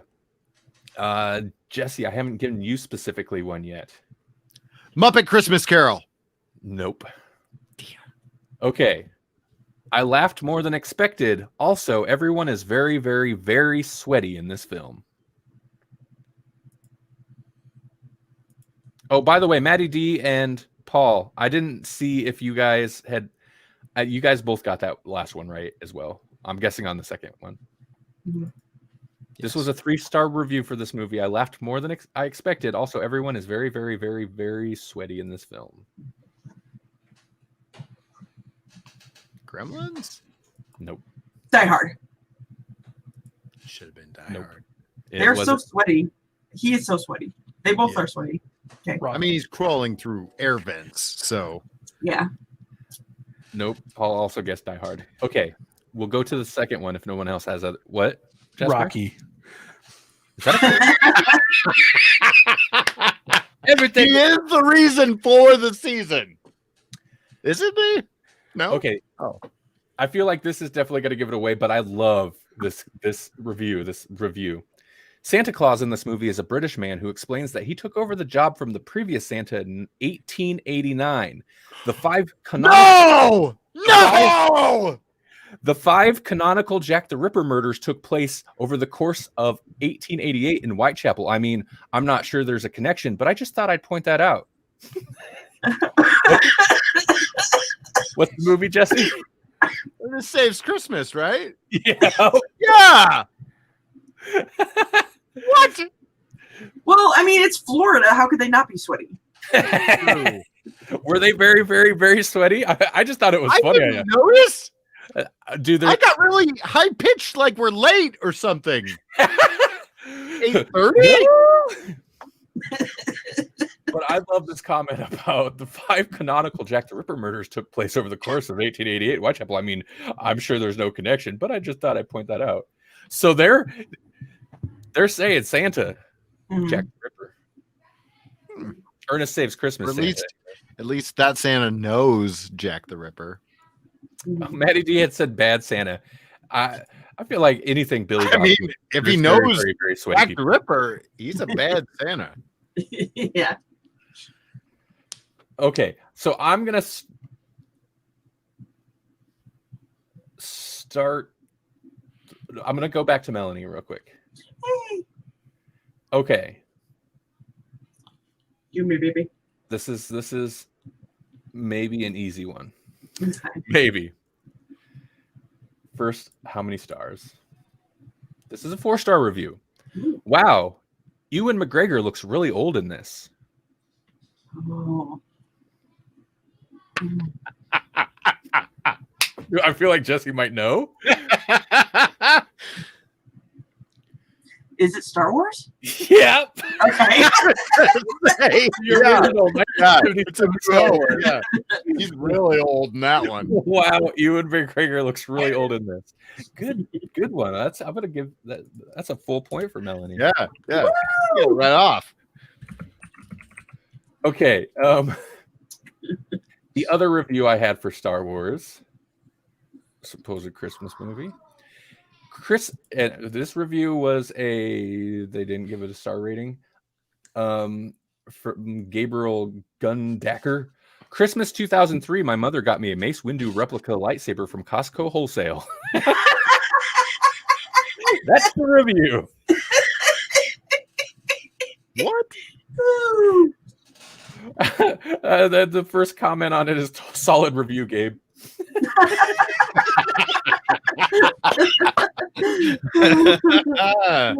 mean, it is though.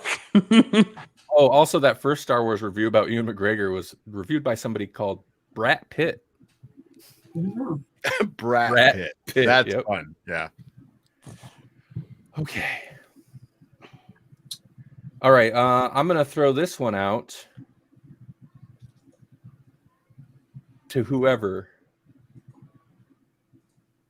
Oh God, which one? Okay. Quote, Uncle Frank's taking a shower. He says if I walk in there and see him naked, I'd never feel like a real man, whatever that means. And the reviewer's comment is Uncle Frank is an effing homophobe. And they gave this film 4 stars. I feel like I should know this one, and I don't know why. I'm not sure because it's a direct quote, but it's been a long time since I've watched this movie. So it's not Christmas Vacation. No. I have 2 other reviews for this one, but those will definitely give it away. Is it Hellraiser? Rocky. I'm sorry. Hellraiser or Rocky? Again, I don't think so. No. Iron Man 3. There should be a Christmas Hellraiser movie. That would actually be a really good setting for Hellraiser. Yeah, really, it would. I got nothing for Uncle Frank. No. Nope. Okay, real quick. Maddie D says, here's one for you all. 4 stars. Man has to deal with his cousin's husband after he visits long. His RV. His RV. That one's Christmas Vacation. Ooh, points to Maddie D. Home Alone 2. Oh, So the Really? Uncle Frank Wow. is effing homophobe that's a Home Alone 2. Here's the other reviews. This is a 4-star review as well. The fact that Donald Trump got to be in such an iconic film is absurd. And then this one, who wrote this next one? This one's gonna be tricky to censor. This is a 4.5-star review for Home Alone 2. Marv gets effing murked in this one. Jesus Christ. He got like 4 bricks right in the head, staples in the D, fell through a hole, fell on the floor, got paint cans all over him while a shelf hit him, got effing electrocuted, got a massive sack of whatever that was on his noggin, got a huge metal bar in the face, and then got a chest And then on the chest effing fell from like the third story of a house, got cans of varnish dumped all over him, then got attacked by Alfred Hitchcock's The Birds. I mean, I know he's a horrible person, but Marv, Jesus Christ, are you okay? I was gonna say, like, did Joe Pesci get preferential treatment in these movies? Because Marv got the worst. That was all caps, no punctuation, by the way. Yeah. Yeah, no, he did for sure. That's because he had a funnier hurt face. Yeah, probably.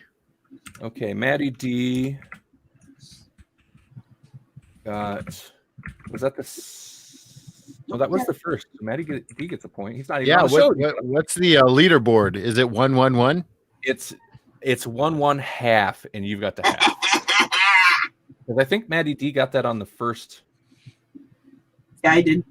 Yeah, the first thing. First. Okay. Review. Here's the next one.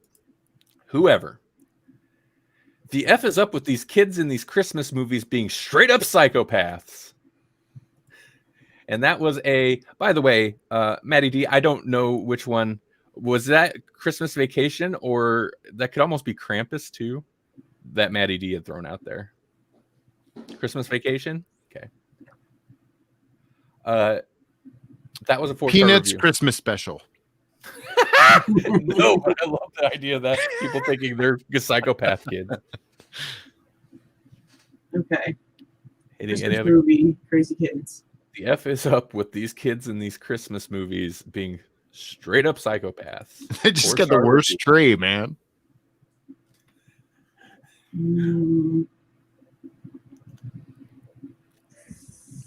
Nothing? Okay. We'll go to the next one. This actually is a little vague too. This is a 4.5-star review. Only film to really capture the violent swerves between total joy and abject misery that makes up a child's Christmas. Christmas Story. Christmas Story, yeah. Yeah. I about said Toy Story, yeah. I feel like I have to give it to both of you guys. It was a Christmas Story. Still vague, but you guys got it. That was good. They weren't that psycho. Well, I guess depends on the house you grew up in. Touche. I'm not saying anything about your house or anything. I'm just saying. Okay, which ones we've done? We've done that one. We've done that one. We did that one. Maddie D got it as well. So I'm gonna. Oh wait, that was on the second one. So I have to give you guys half a point. I'm putting too much thought into this thing where the point systems. I need to Drew carry this. The points don't matter, but I'm gonna go half a point. Maddie D, I think you got it on the second one. It don't matter. You guys aren't gonna win anything. Maddie D says he was made to eat soap. There was a child. I drove a school bus in case people didn't know. That couldn't get on the bus because his tongue was stuck to a pole, and I was like, "We can't just leave this kid stuck to the pole, though. So what do we do?" Yeah, what would you do? Well, I was trying to find. I'm like, "Is anybody got any water or anything?" But then his parents showed up. Somebody had run and got him, so I was like, "Cool, I'm out then," because we were already running late. But yeah, Right. So okay. The entire series of movies made me incredibly depressed and feel a constant need to have an mental breakdown. Negative 1,000 out of 10. Cat dies. Star Wars. Aliens. Oh wait, no, the cat lives. Never mind. That was a half-star review for this, by the way. Yeah. Cat dies. This entire series of movies makes me feel incredibly depressed and feel a constant need to have a mental breakdown. Negative 1,000 out of 10. Cat dies. Cat dies. Yeah, what is a cat dying besides? That's not Christmas Vacation. Oh, Did you say Christmas okay. Vacation? I Okay. did. Well, you got it on the first one. I forgot all about that. This next, I got to read the other one too. Lord of the Rings. Sorry, Maddie D. No. Yeah, Maddie D. Maddie D, Lord of the Rings. They don't have Christmas because Lord of the Rings ain't got no Jesus. They don't have Christmas because they're elves. Elves ain't got no Jesus. Nope. They do have a star, but it's actually Sauron's eye, and you don't want to go there. Paul also said Alf. Did you mean Elf? No, he Alf? Alf. Smiley's my favorite. Ha! Oh, Alf eats cats. You're right, Melanie. Okay, I see Yeah. the connect there. I'm glad you said it because that's not what I was going to say. I know what you were gonna say. Okay, so here's the other review for National Lampoon's Christmas Vacation. This was a 4-star review. Kills my grandfather every year. An interesting pairing with Parasite, to say the least. Not enough Julia Louis-Dreyfus. That's some hot takes in that. I'm just gonna say. What's with the Parasite connection? No, I don't know. I don't get that one. Oh, we watched that recently. I don't remember if we might probably mention it on the show already. It's good. Okay. Who got that one? This guy. Yep, you got a whole That point. I think he's Whole right. He's I think ahead. so. Come on. Give me another point so I can win. Okay, you want another one? Yeah. This one's for Melanie. Yeah. Okay. Okay. I feel like this is going to be an easy one, though. Well, that's good. All right. This is for a four-star review. Mhm. An absolute Christmas classic. There are countless holiday films that follow the same character arc of coming to the realization of what's truly important, family. Few, though, have a main character that must fight so hard to reunite with said family. The protagonist must walk over emotional and literal broken glass to reunite with his estranged wife. If JC is our one true Lord and Savior, and he is, then this is indeed the one true Christmas film. In fact, there are some parallels to be drawn. Die between Hard? Do we have to keep going? I mean, he walked over broken glass to be with the one. Yeah, okay, I got it. It's Die Hard. It's not even a Christmas movie. Okay.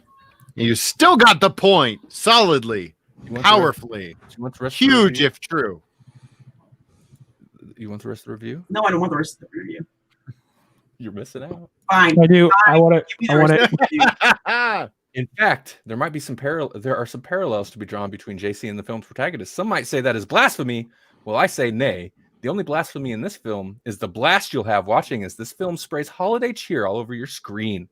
Even the film score itself is infused with classic Christmas tunes. There's never been a more Christmassy movie to Christmas like this Christmas movie. It erupts Christmas, sending the viewer over the edge of a smoldering Christmas tower with nothing to hold on to except for a Christmas fire hose as fire and debris rain down like fresh snowflakes on a crisp Christmas morning. Also, You killed Jasper with that review. also, Jasper's dead. He's dead. also, Carl from Family Matters is pretty cool. He kicked out. Good. Actually, John needs to ditch the wife because I'm shipping him and Carl. I think this person might be slightly delusional, and I think they need to go get some or something because they have way too much like exploding all over the stream going on in their little review there, and I think they got some issues. That was a 4-star film review by Randall Sylvie.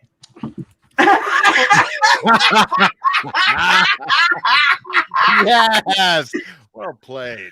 I Whoever wrote that guy is. what I told you guys at like 8 o'clock. I was like, okay, just a minute. I gotta gather up one more review, and then we're gonna go live. I was writing that. See, just like I said, you got some issues, babe. Well played. That was purely a Exploding troll. Christmas all over the screen. That was purely a troll review. So I was wondering why- apologize. I was wondering why he was pushing to read the rest of it. I really wanted to. I was like, oh, come on. The one review she's not going to let me get through. I went a little too hard on it. I know. Yeah, you did. The other review was this film has done for the action genre what Viagra has done for old men. Stars 6 out of 5. 6 that was out not of me. 5. Yep. Hello. That was not me. If you have a review lasting more than 3 hours, I was just gonna say, if you have a 6-star review, I will give Melanie the full point though. Please go to Got it. podedit.com and tell direct. Yes. Did you really write that whole thing just to mess with me? Yeah. Oh. I'm It an was well artist. done. I would not have guessed that if you hadn't told us. I was worried. I was like, okay, no, because it started off okay, and then then I was like, once I get into the if JC is our one true Lord and Savior, then this is indeed the one true Christmas. I was like, okay, that might be going a little over the top. Now we're gonna keep going. It reminded me of what was that show we talked about earlier? How to Basics if it was a review. Just like be non-meat and making horrible noises. I want it stated for the record, there was no meat beating during that review. Just Alan Rickman. Yeah. Okay, just a couple more left. This is for anybody. I love how little S-bombs anyone gave in the 80s, and honestly, more children need to die in movies. This was a 4-star review for this film. Kids don't go in any movies. 2 sentences in, and you had me locked in, Paul said. Thank you. Okay. So more kids need to die in movies. Maddie D's asking for a recount on the stars. For Christmas. I love how little S-bombs anyone gave in the 80s, and honestly, more children need to die in movies.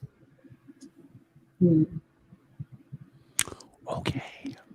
Anything? Batman Returns. Oh no, I didn't even think of that. That's Children of I the mean, Corn. they threw a baby off of a bridge. So. right. No. I'll give you a clue though. To be fair though, I don't think any children actually died in this movie. Oh. Which is a comment on. See, the that's review. a red herring then. Right. But that's the review. Right. Charlie Brown Christmas. Yep, all the children died. No, not that. Miracle on 34th Street. Did children die in that? I don't think so. They were never born. But that's not that. Children didn't die in this either. But Not Santa's sleigh? No. Because they did pretty Did horribly. they? No. Their Okay, so presents blew up in their face.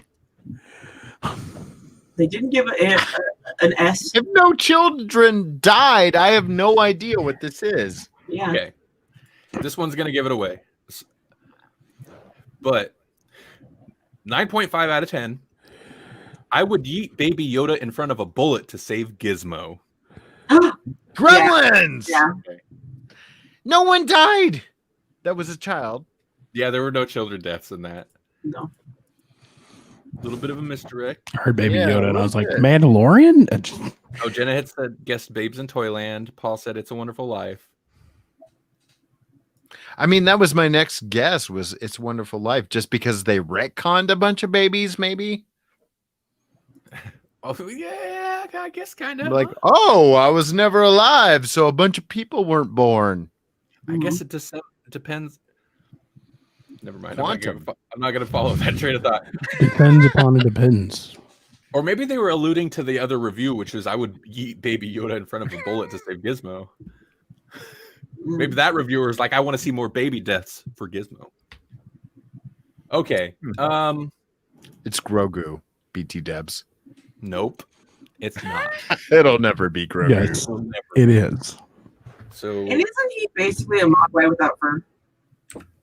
yeah, kinda. Be real about it. 8:30.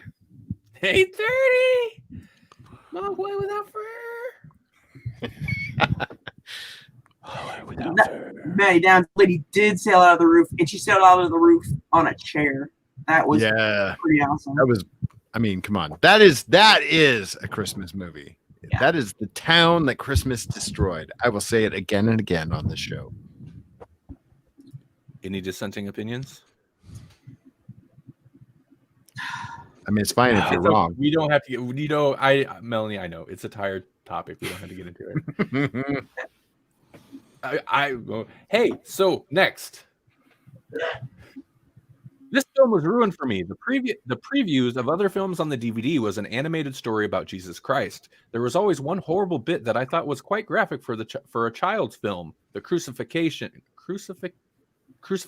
Sorry, I could never watch the animation of blank because of this. This film was on the DVD. There was a Jesus thing, and that made them not be able to watch the movie. Apparently so. This film was ruined for me. The previews of other films on the DVD was an animated story about Jesus Christ. There was always one horrible bit that I thought was quite graphic for a child's film, the crucifixion. I could never watch the animation of blank because of this. The Christmas Battle Royale, is that a thing? Fortnite. The Passion, it's not The Passion. Fortnite is not a movie. So I'm assuming it's animated, so I'm gonna go with the Grinch. PUBG. It's the Grinch. It's not PUBG. That's not a movie. He said Christmas Battle Royale. It was it was the Grinch. That's all I had was animation. Holiday Hoobie Buddy. That was I'm guessing that was a 1-star review. How are you gonna use that as your logic for giving a show a 1-star review? I don't know. Life of Brian. I mean, he is a mean one. The other reviews I have several for this one because this movie reminds me of the live action one, Shutters, 1.5 star. That's not fair. All right, this is actually Boris Karloff. Karloff.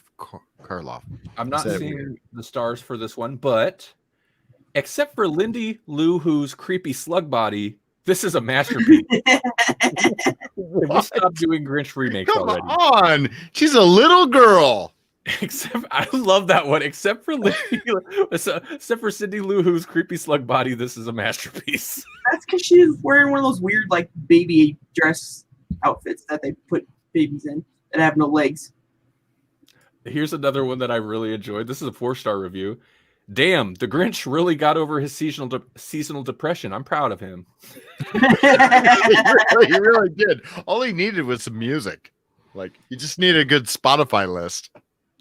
And speaking of which, you can go to Spotify and find the Grawlix podcast Spotify list. It hasn't been updated for at least 2 years. Oh, right. Yeah, no, we have a playlist on there of music that we were digging at the time. You should go check it out. And also, you could listen to the podcast now because back when we did that, we couldn't have podcasts on there. Now podcasts are there. You can go find us on there. That's true.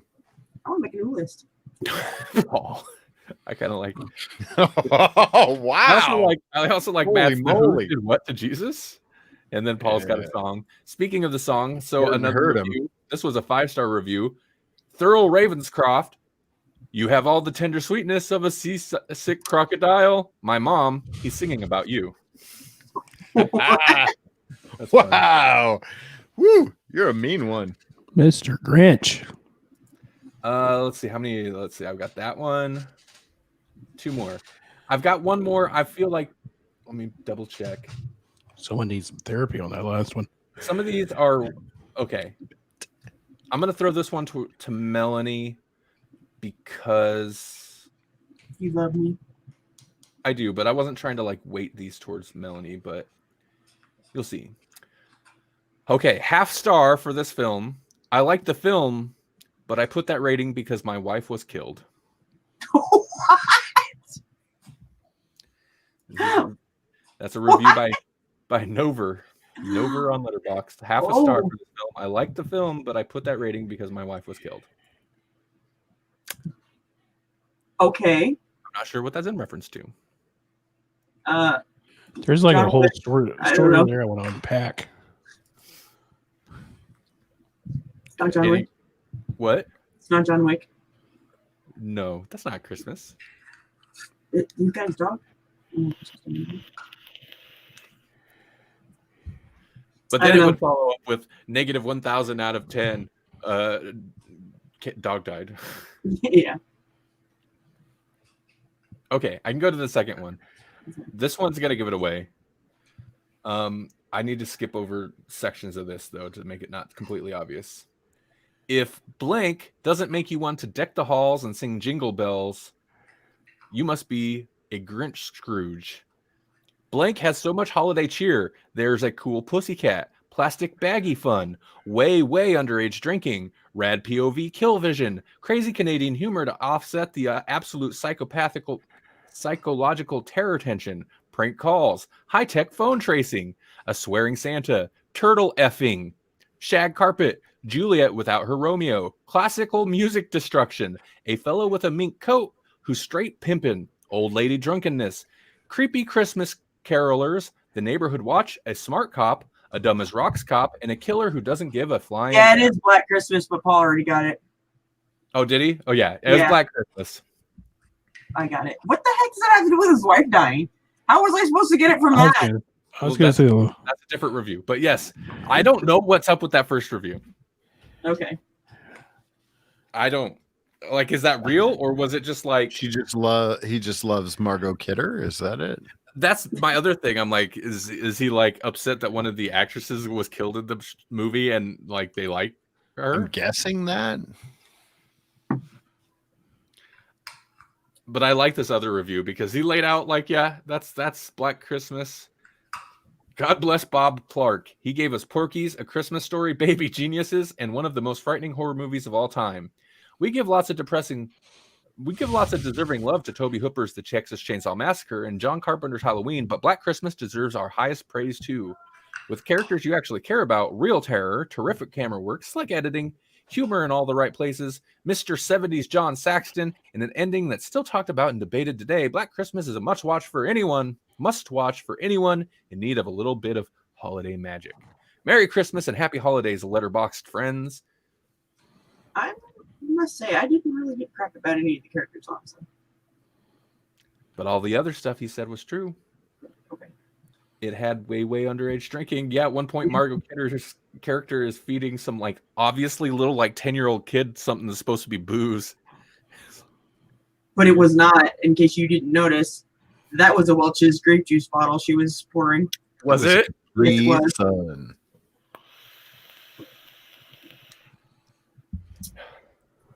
Paul? Was that written by Paul? Did Paul write that review? Was that written by Paul? No. That was written by Todd Gaines. Thanks, Todd. You wrote a cool review. Sorry I didn't read everybody's names on these reviews. We had nothing to gains from that. Okay. There's one more, and this is I'm going to throw out to everybody.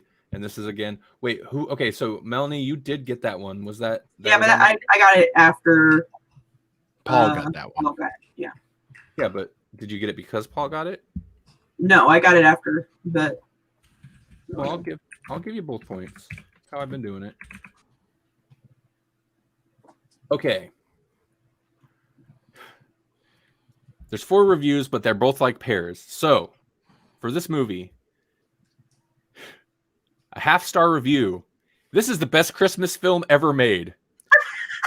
Also a 1/2-star review. This may be the worst movie I've ever seen in my entire life. Okay, all right. I'll count that as the first. That narrows it down. Right.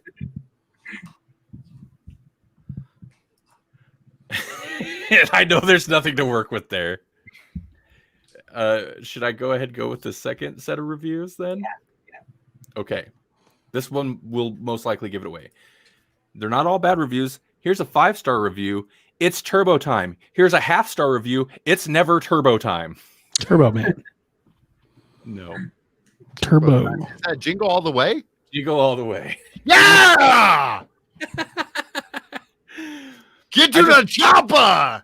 I just love that this is the best Christmas film ever made, and this may be the worst movie I've ever seen in my entire life, are both 1/2-star reviews. It makes sense if you've seen Jingle All the Way. And then Both. And then you've got It's Turbo Time, and then It's Never Turbo Time.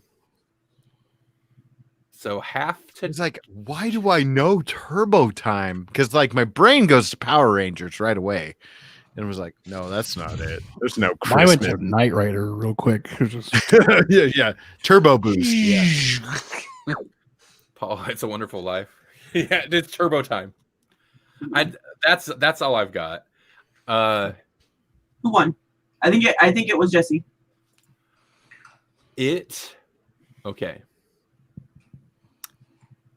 Melanie won. What? Really? 3.5. Jesse had 3. Oh, I feel a little bad because I unintentionally threw more that were specifically for Melanie. When I first started putting these out, yeah. I was gonna I'll give Turbo away. time ain't nothing to F with. Yeah, I could give away one of my half point because I don't Turbo feel like I time- deserved it. I'm willing Okay. to share the crown for sure. in that it says the person in second place. I'm willing to share it. I'm generous like that. I'm willing, yeah. You know what? Okay. Melanie and Jesse tied for first.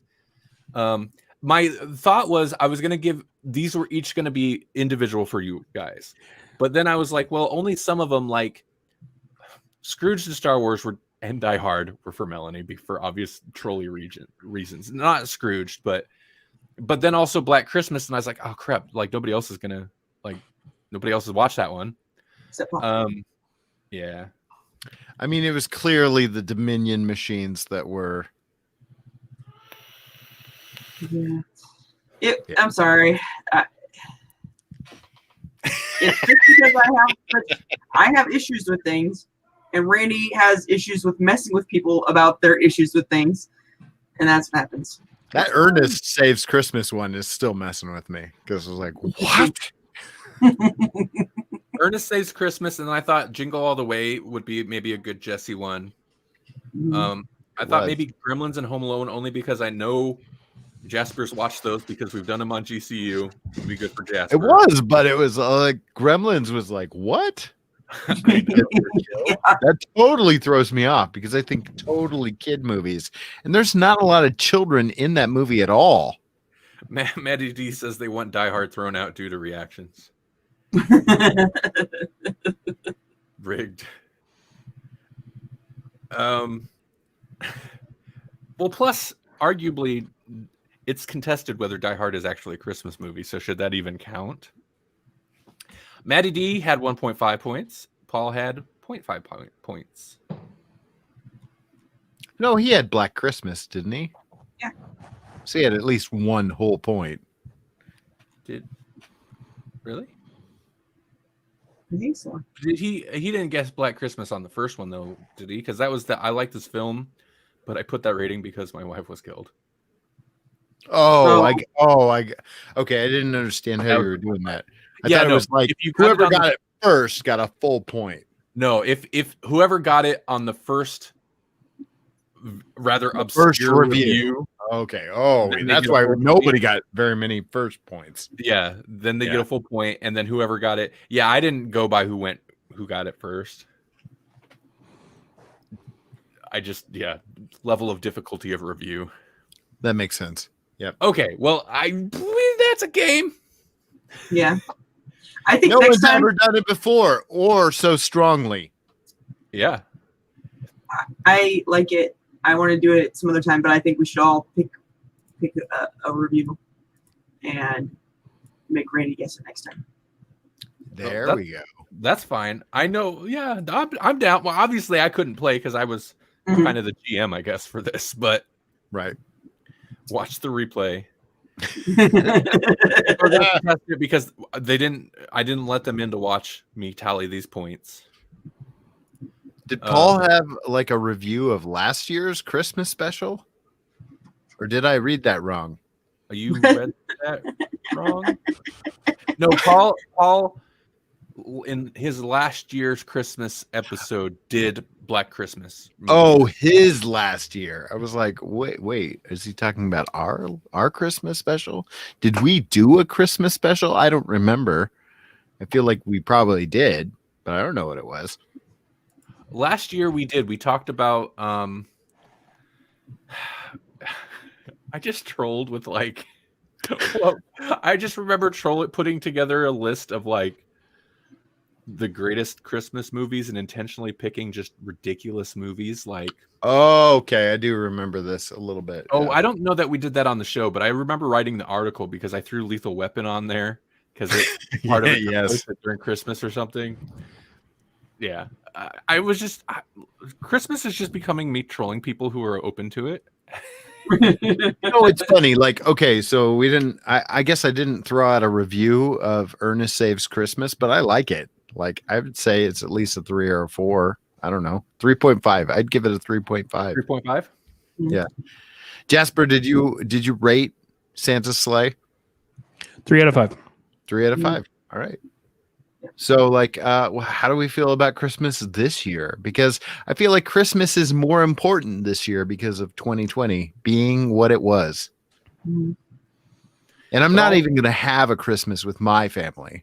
Yeah, I was gonna say also, like, yeah, don't do Christmas with your family. No, I'm not going to. I'm not going to. And it's super sad, but it's because I love my family. We're not going to have Christmas. Yeah. Well, I mean, it's too late to arrange it now, but set up video calls and mail them your gifts. Open them on the video call. That's a fun idea. When my parents are old enough but young enough, that kind of thing is like, we're so close to a vaccine, we're not going to mess with that. Like, we made it this far. No, we're not going to mess. Yeah, that's a really good point. Like, yeah, you've made it this far. Like, if you're doing fine at this point, just wait. Just wait. The end seems actually in sight, or the kind of end, but it seems actually in sight compared to where it was. It would be a real shame to mess it up now. Like, nobody got COVID yet. Let's make it a perfect streak here, I guess. I don't know. Let's let Firestarter do its job and finish hard first. Right. Paul said Christmas Grawlix was like the Grawlix Halloween. It was a top 10 list. I'm a sucker for those lists. We like our list episodes. Yep. I mean, that's kind of what this was, just a different format. Yeah. Okay. We've been doing the Monster of the Week. It's essentially a list episode, just no particular order. It's just a shorter list, but we talk longer about each item. Hey, are we going to do anything for New Year's, since we're not going to have an episode until basically 2021? So this is our last episode of 2020 because next Thursday is Christmas Eve and the Thursday after is New Year's Eve. So we're probably not going to do any streams. What's that? Party with like one person. Woo! Yeah. Right. Worst Star Wars Christmas ever. Maddie G says. Oh, okay. I see why. Because he's talking about the Boba Fett actor who passed away. If you notice, generally we don't do those react to the news because that's just depressing. Let's see. I remember Paul says, I remember us having the Die Hard argument last year too. Should we schedule next year's now? I'm going to drop it, Melanie, because we have had it for like the last 3 years. But it is a running joke that Star Wars is a Christmas movie because we're the only ones that have that argument. Star Wars is a Christmas movie. And you know how I know? They made Star Wars wrapping paper for Christmas. So why would they do that? Star Wars everything for everything because they're Star Wars. I was going to say there's He-Man Christmas wrapping paper, but there is. Yeah. Of course, they had a Christmas special. I will give them that. It was a He-Man She-Ra crossover. Yeah, that's what I'm talking about. Even had Earth children, and so that's why it made sense that there was Christmas, because Christmas is Earth holiday, and there were children. They didn't die. A Gremlins review, which was misleading. I don't think I would bring up the Die Hard thing so often if it weren't for like her counterpoint is that Star Wars is a Christmas movie, even though it doesn't like check any of the marks she put on Christmas movies. No, I almost did Doctor Who, because Doctor Who always does a Christmas special, almost always. Not this year. It's 2020, so they've changed it. Well, yeah, it's gonna be New Year's again. It's the New Year's special. Yeah, it's a new tradition with Chibi. So, ooh, I was reading an article. There was a show by Mike Flanagan that filmed entirely since COVID. It was one of the only shows that filmed during the lockdowns, and they had no issues because they followed the stuff. and it's called crap. I forgot, but it's another series that he actually directed every episode of. I was just reading about that last night. Crap, I forgot. Sounds great. Paul said, "Oh my, OMG, it's her Snyder Watch." That's exactly it. Because Snyder Watch is the whole just Snyder Cut Justice League thing is so overplayed. That's why we jumped on it so hard now, because it's everyone's so sick of it. Thing. The internet is done with Die Hard is a Christmas movie or not. They hate it. That's why we jump on. We're still there because you know why? It's gonna suck. Because it's dead. Because nobody cares. Everyone's sick of it. So we're like, yes, now is our time. Did you guys do Die Hard? Yeah, you did on GCU, right? Die Hard and Home Alone, man. They fit surprisingly well. Yeah, together. You guys should check that episode out. It was fun. Yeah. If John McClane would have had Kevin McAllister with him, he would have had no trouble with those terrorists. All right. Alan Rickman, you're doomed. Yeah. Or that movie would have had some more dead children and it might have been a little bit better. Huh? Maddie D says, OMG, where is our Snyder Watch? I mean, 2021, man. That's the year of the Snyder Watch, right? Originally I was going to stop doing Snyder Watches on like New Year's. But then, yeah, you know what? I think Jesse's right. I mean, really, dude, 2021 is going to be all about Snyder Watch. Here's your Snyder Watch. Hold on. Here's your Snyder Watch. Oh, no. You got to have...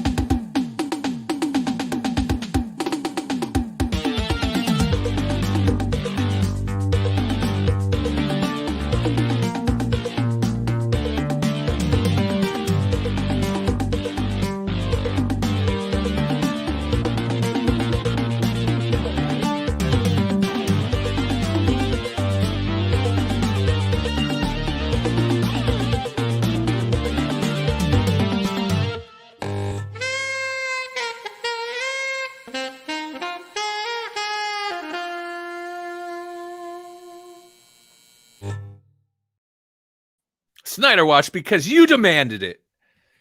Justice League Snyder Cut debuts on HBO Max in March. Director reveals. This is breaking news from today. So, we'll at least see the first part in March of 2021, obviously. And yeah, so there we go. Snyder Watch. You're welcome. Lenny Vernon joins the cast of Zack Snyder's Justice League. Is that true? It must be true. I mean, they're just adding everybody. Like it doesn't matter if they were in it or not. You just add them in. So yeah, Lenny Vernon. Yeah, Tank Monkey also in the Snyder Watch. Tank Monkey and in Spider-Man. Yeah, also in Spider-Man, just like he was in Spider-Man 4. Zack Snyder himself will be in Spider-Man. Yeah, why not? Why not? Yeah, I mean, just add a bunch of things, because that works so well for Spider-Man 3 as directed by Sam Raimi. Just add as many things as possible. My hot take for that movie, and I know I'm not alone in this, is that if you just didn't put Venom in that movie, it was a fine movie. It was fine. If they were just stuck with the Sandman stuff and the, not Harry. Yeah, Harry Osborn stuff. It was a okay movie until they added in that third act, which was awful. I made a mistake. Matt pointed out, by the way, that wasn't the Snyder Watch video. That was the intro video again, wasn't it? Yeah. It was. Can't have that.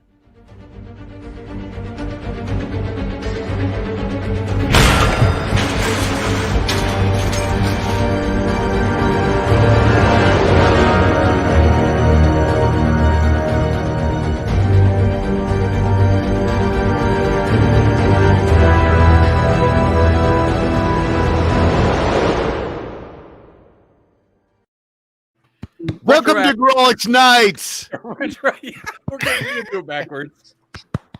Retroactively Snyder Watch. Melanie. What? Anything we should be amazed about? Yeah, there's probably a bunch of things, but I'm just going to go with this thing.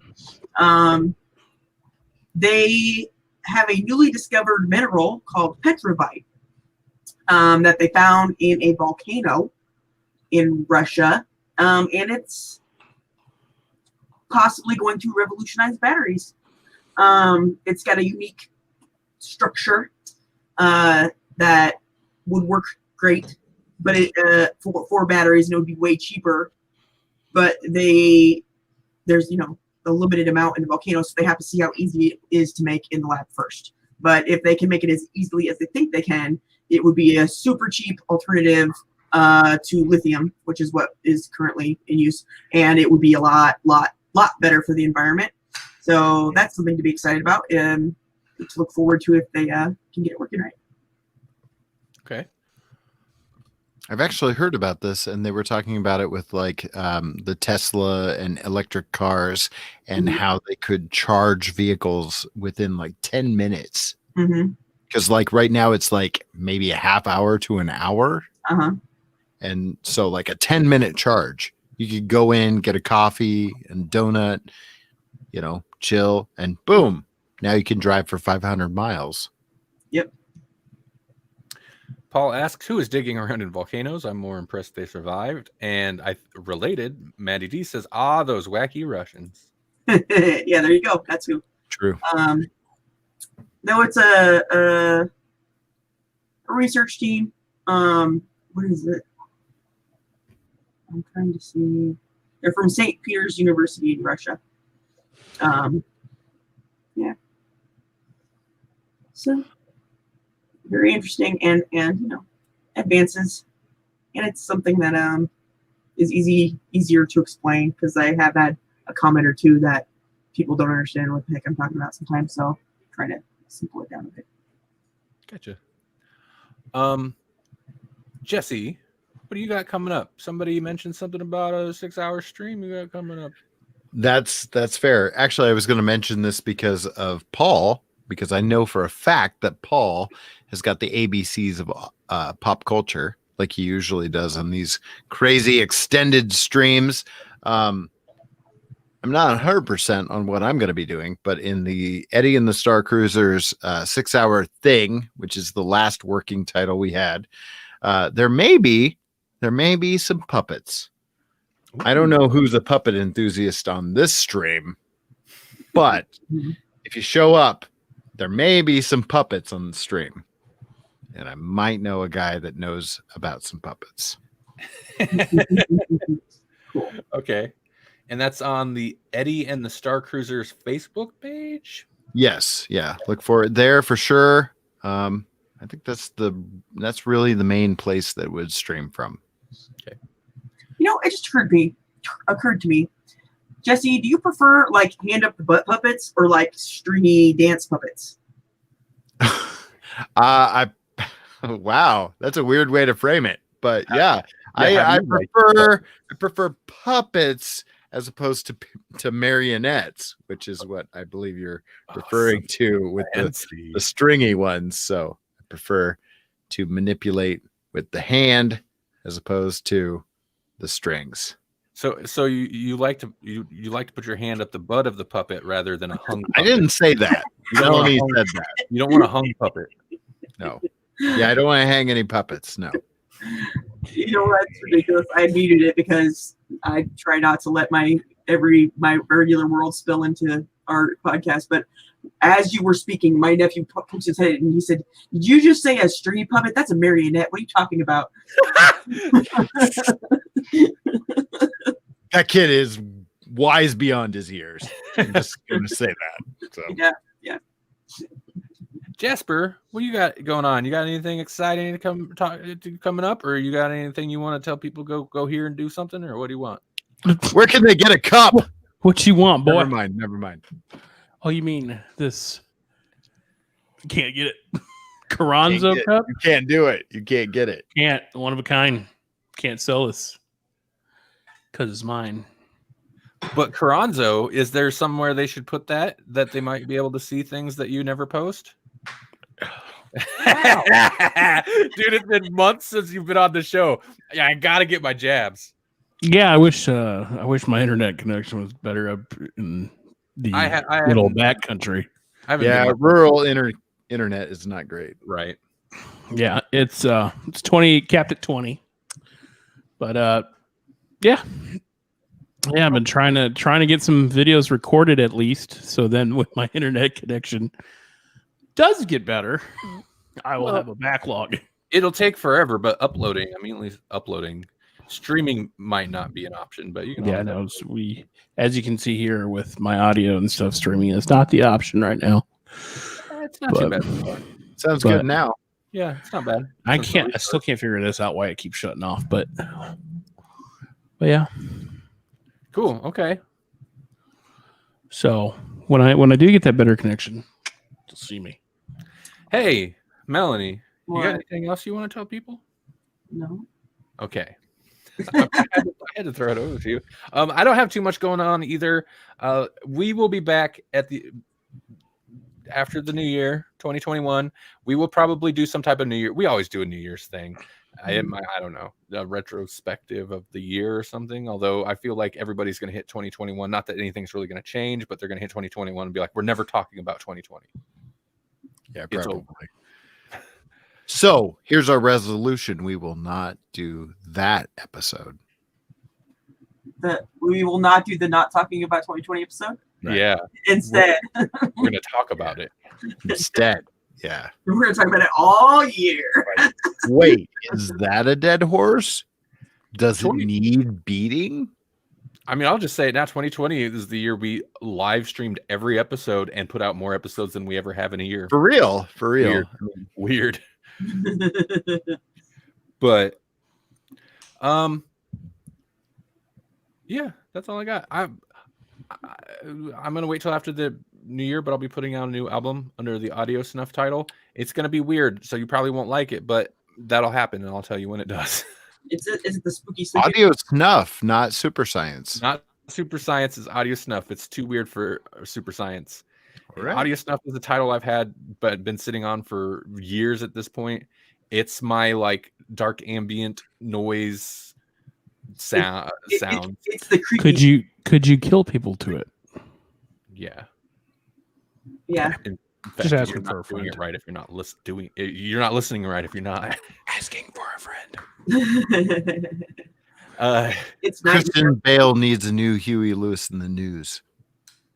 What were you saying, Melanie? It's not your music. Yeah, the album specifically, it was music that I was like, I want sleep music. So it's a lot of like, not white noise, but like noise and long soundscapes and drones and stuff. But it's also too creepy. Like I didn't really succeed in my goal because it's more nightmare music than like nice dream music. So that's what.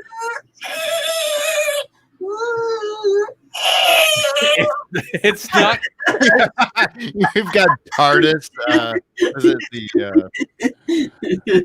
What was that? It's not quite that, but I'm going to sample Piano that. Will be on chords. the next album. No, I mean I don't want it to be unpleasant. It's noise, but it's not like painful noise. It's just kind of creepy noise. Mhm. All right. Paul says, "Put me down. I'm in. Put me down for one copy. I need new murder music." Okay. Thank you to the folks in the chat, Maddie D and Paul for sure, and check out both of their podcasts. They both have multiple, so Yeah. the easiest way to find both of them is to go to electronicmediacollective.com. Yes. Which there will be developments on that too, I think, this coming year, but it's too early to really say what that means. Yeah, thanks for everybody for watching and listening. Savannah, I feel like you probably are gone by this late in the stream, but thanks for tuning in like you usually do. And everybody else. Jenna, thank you. Jenna, yes. And everybody listening in the future on the podcast feed, thank you. If you're listening on the GCU feed, we've been doing this Monster of the Week segment for a while. Maybe it's continuing on the Grawlix podcast feed. We don't know. But we've been talking about a lot of movies. So if you missed the movie talk that we've been doing, hop over to the Grawlix podcast feed and check us out there. GCU will be coming back some point in 2021. Right. I'm doing hands for the audio listeners. I'm doing some hand thing. Jenna's still there. Hi, Jenna. She's doing All right. it too. Okay. And this went long. I'm sorry, guys. It went long, but Take it easy, everybody. Yep. Later.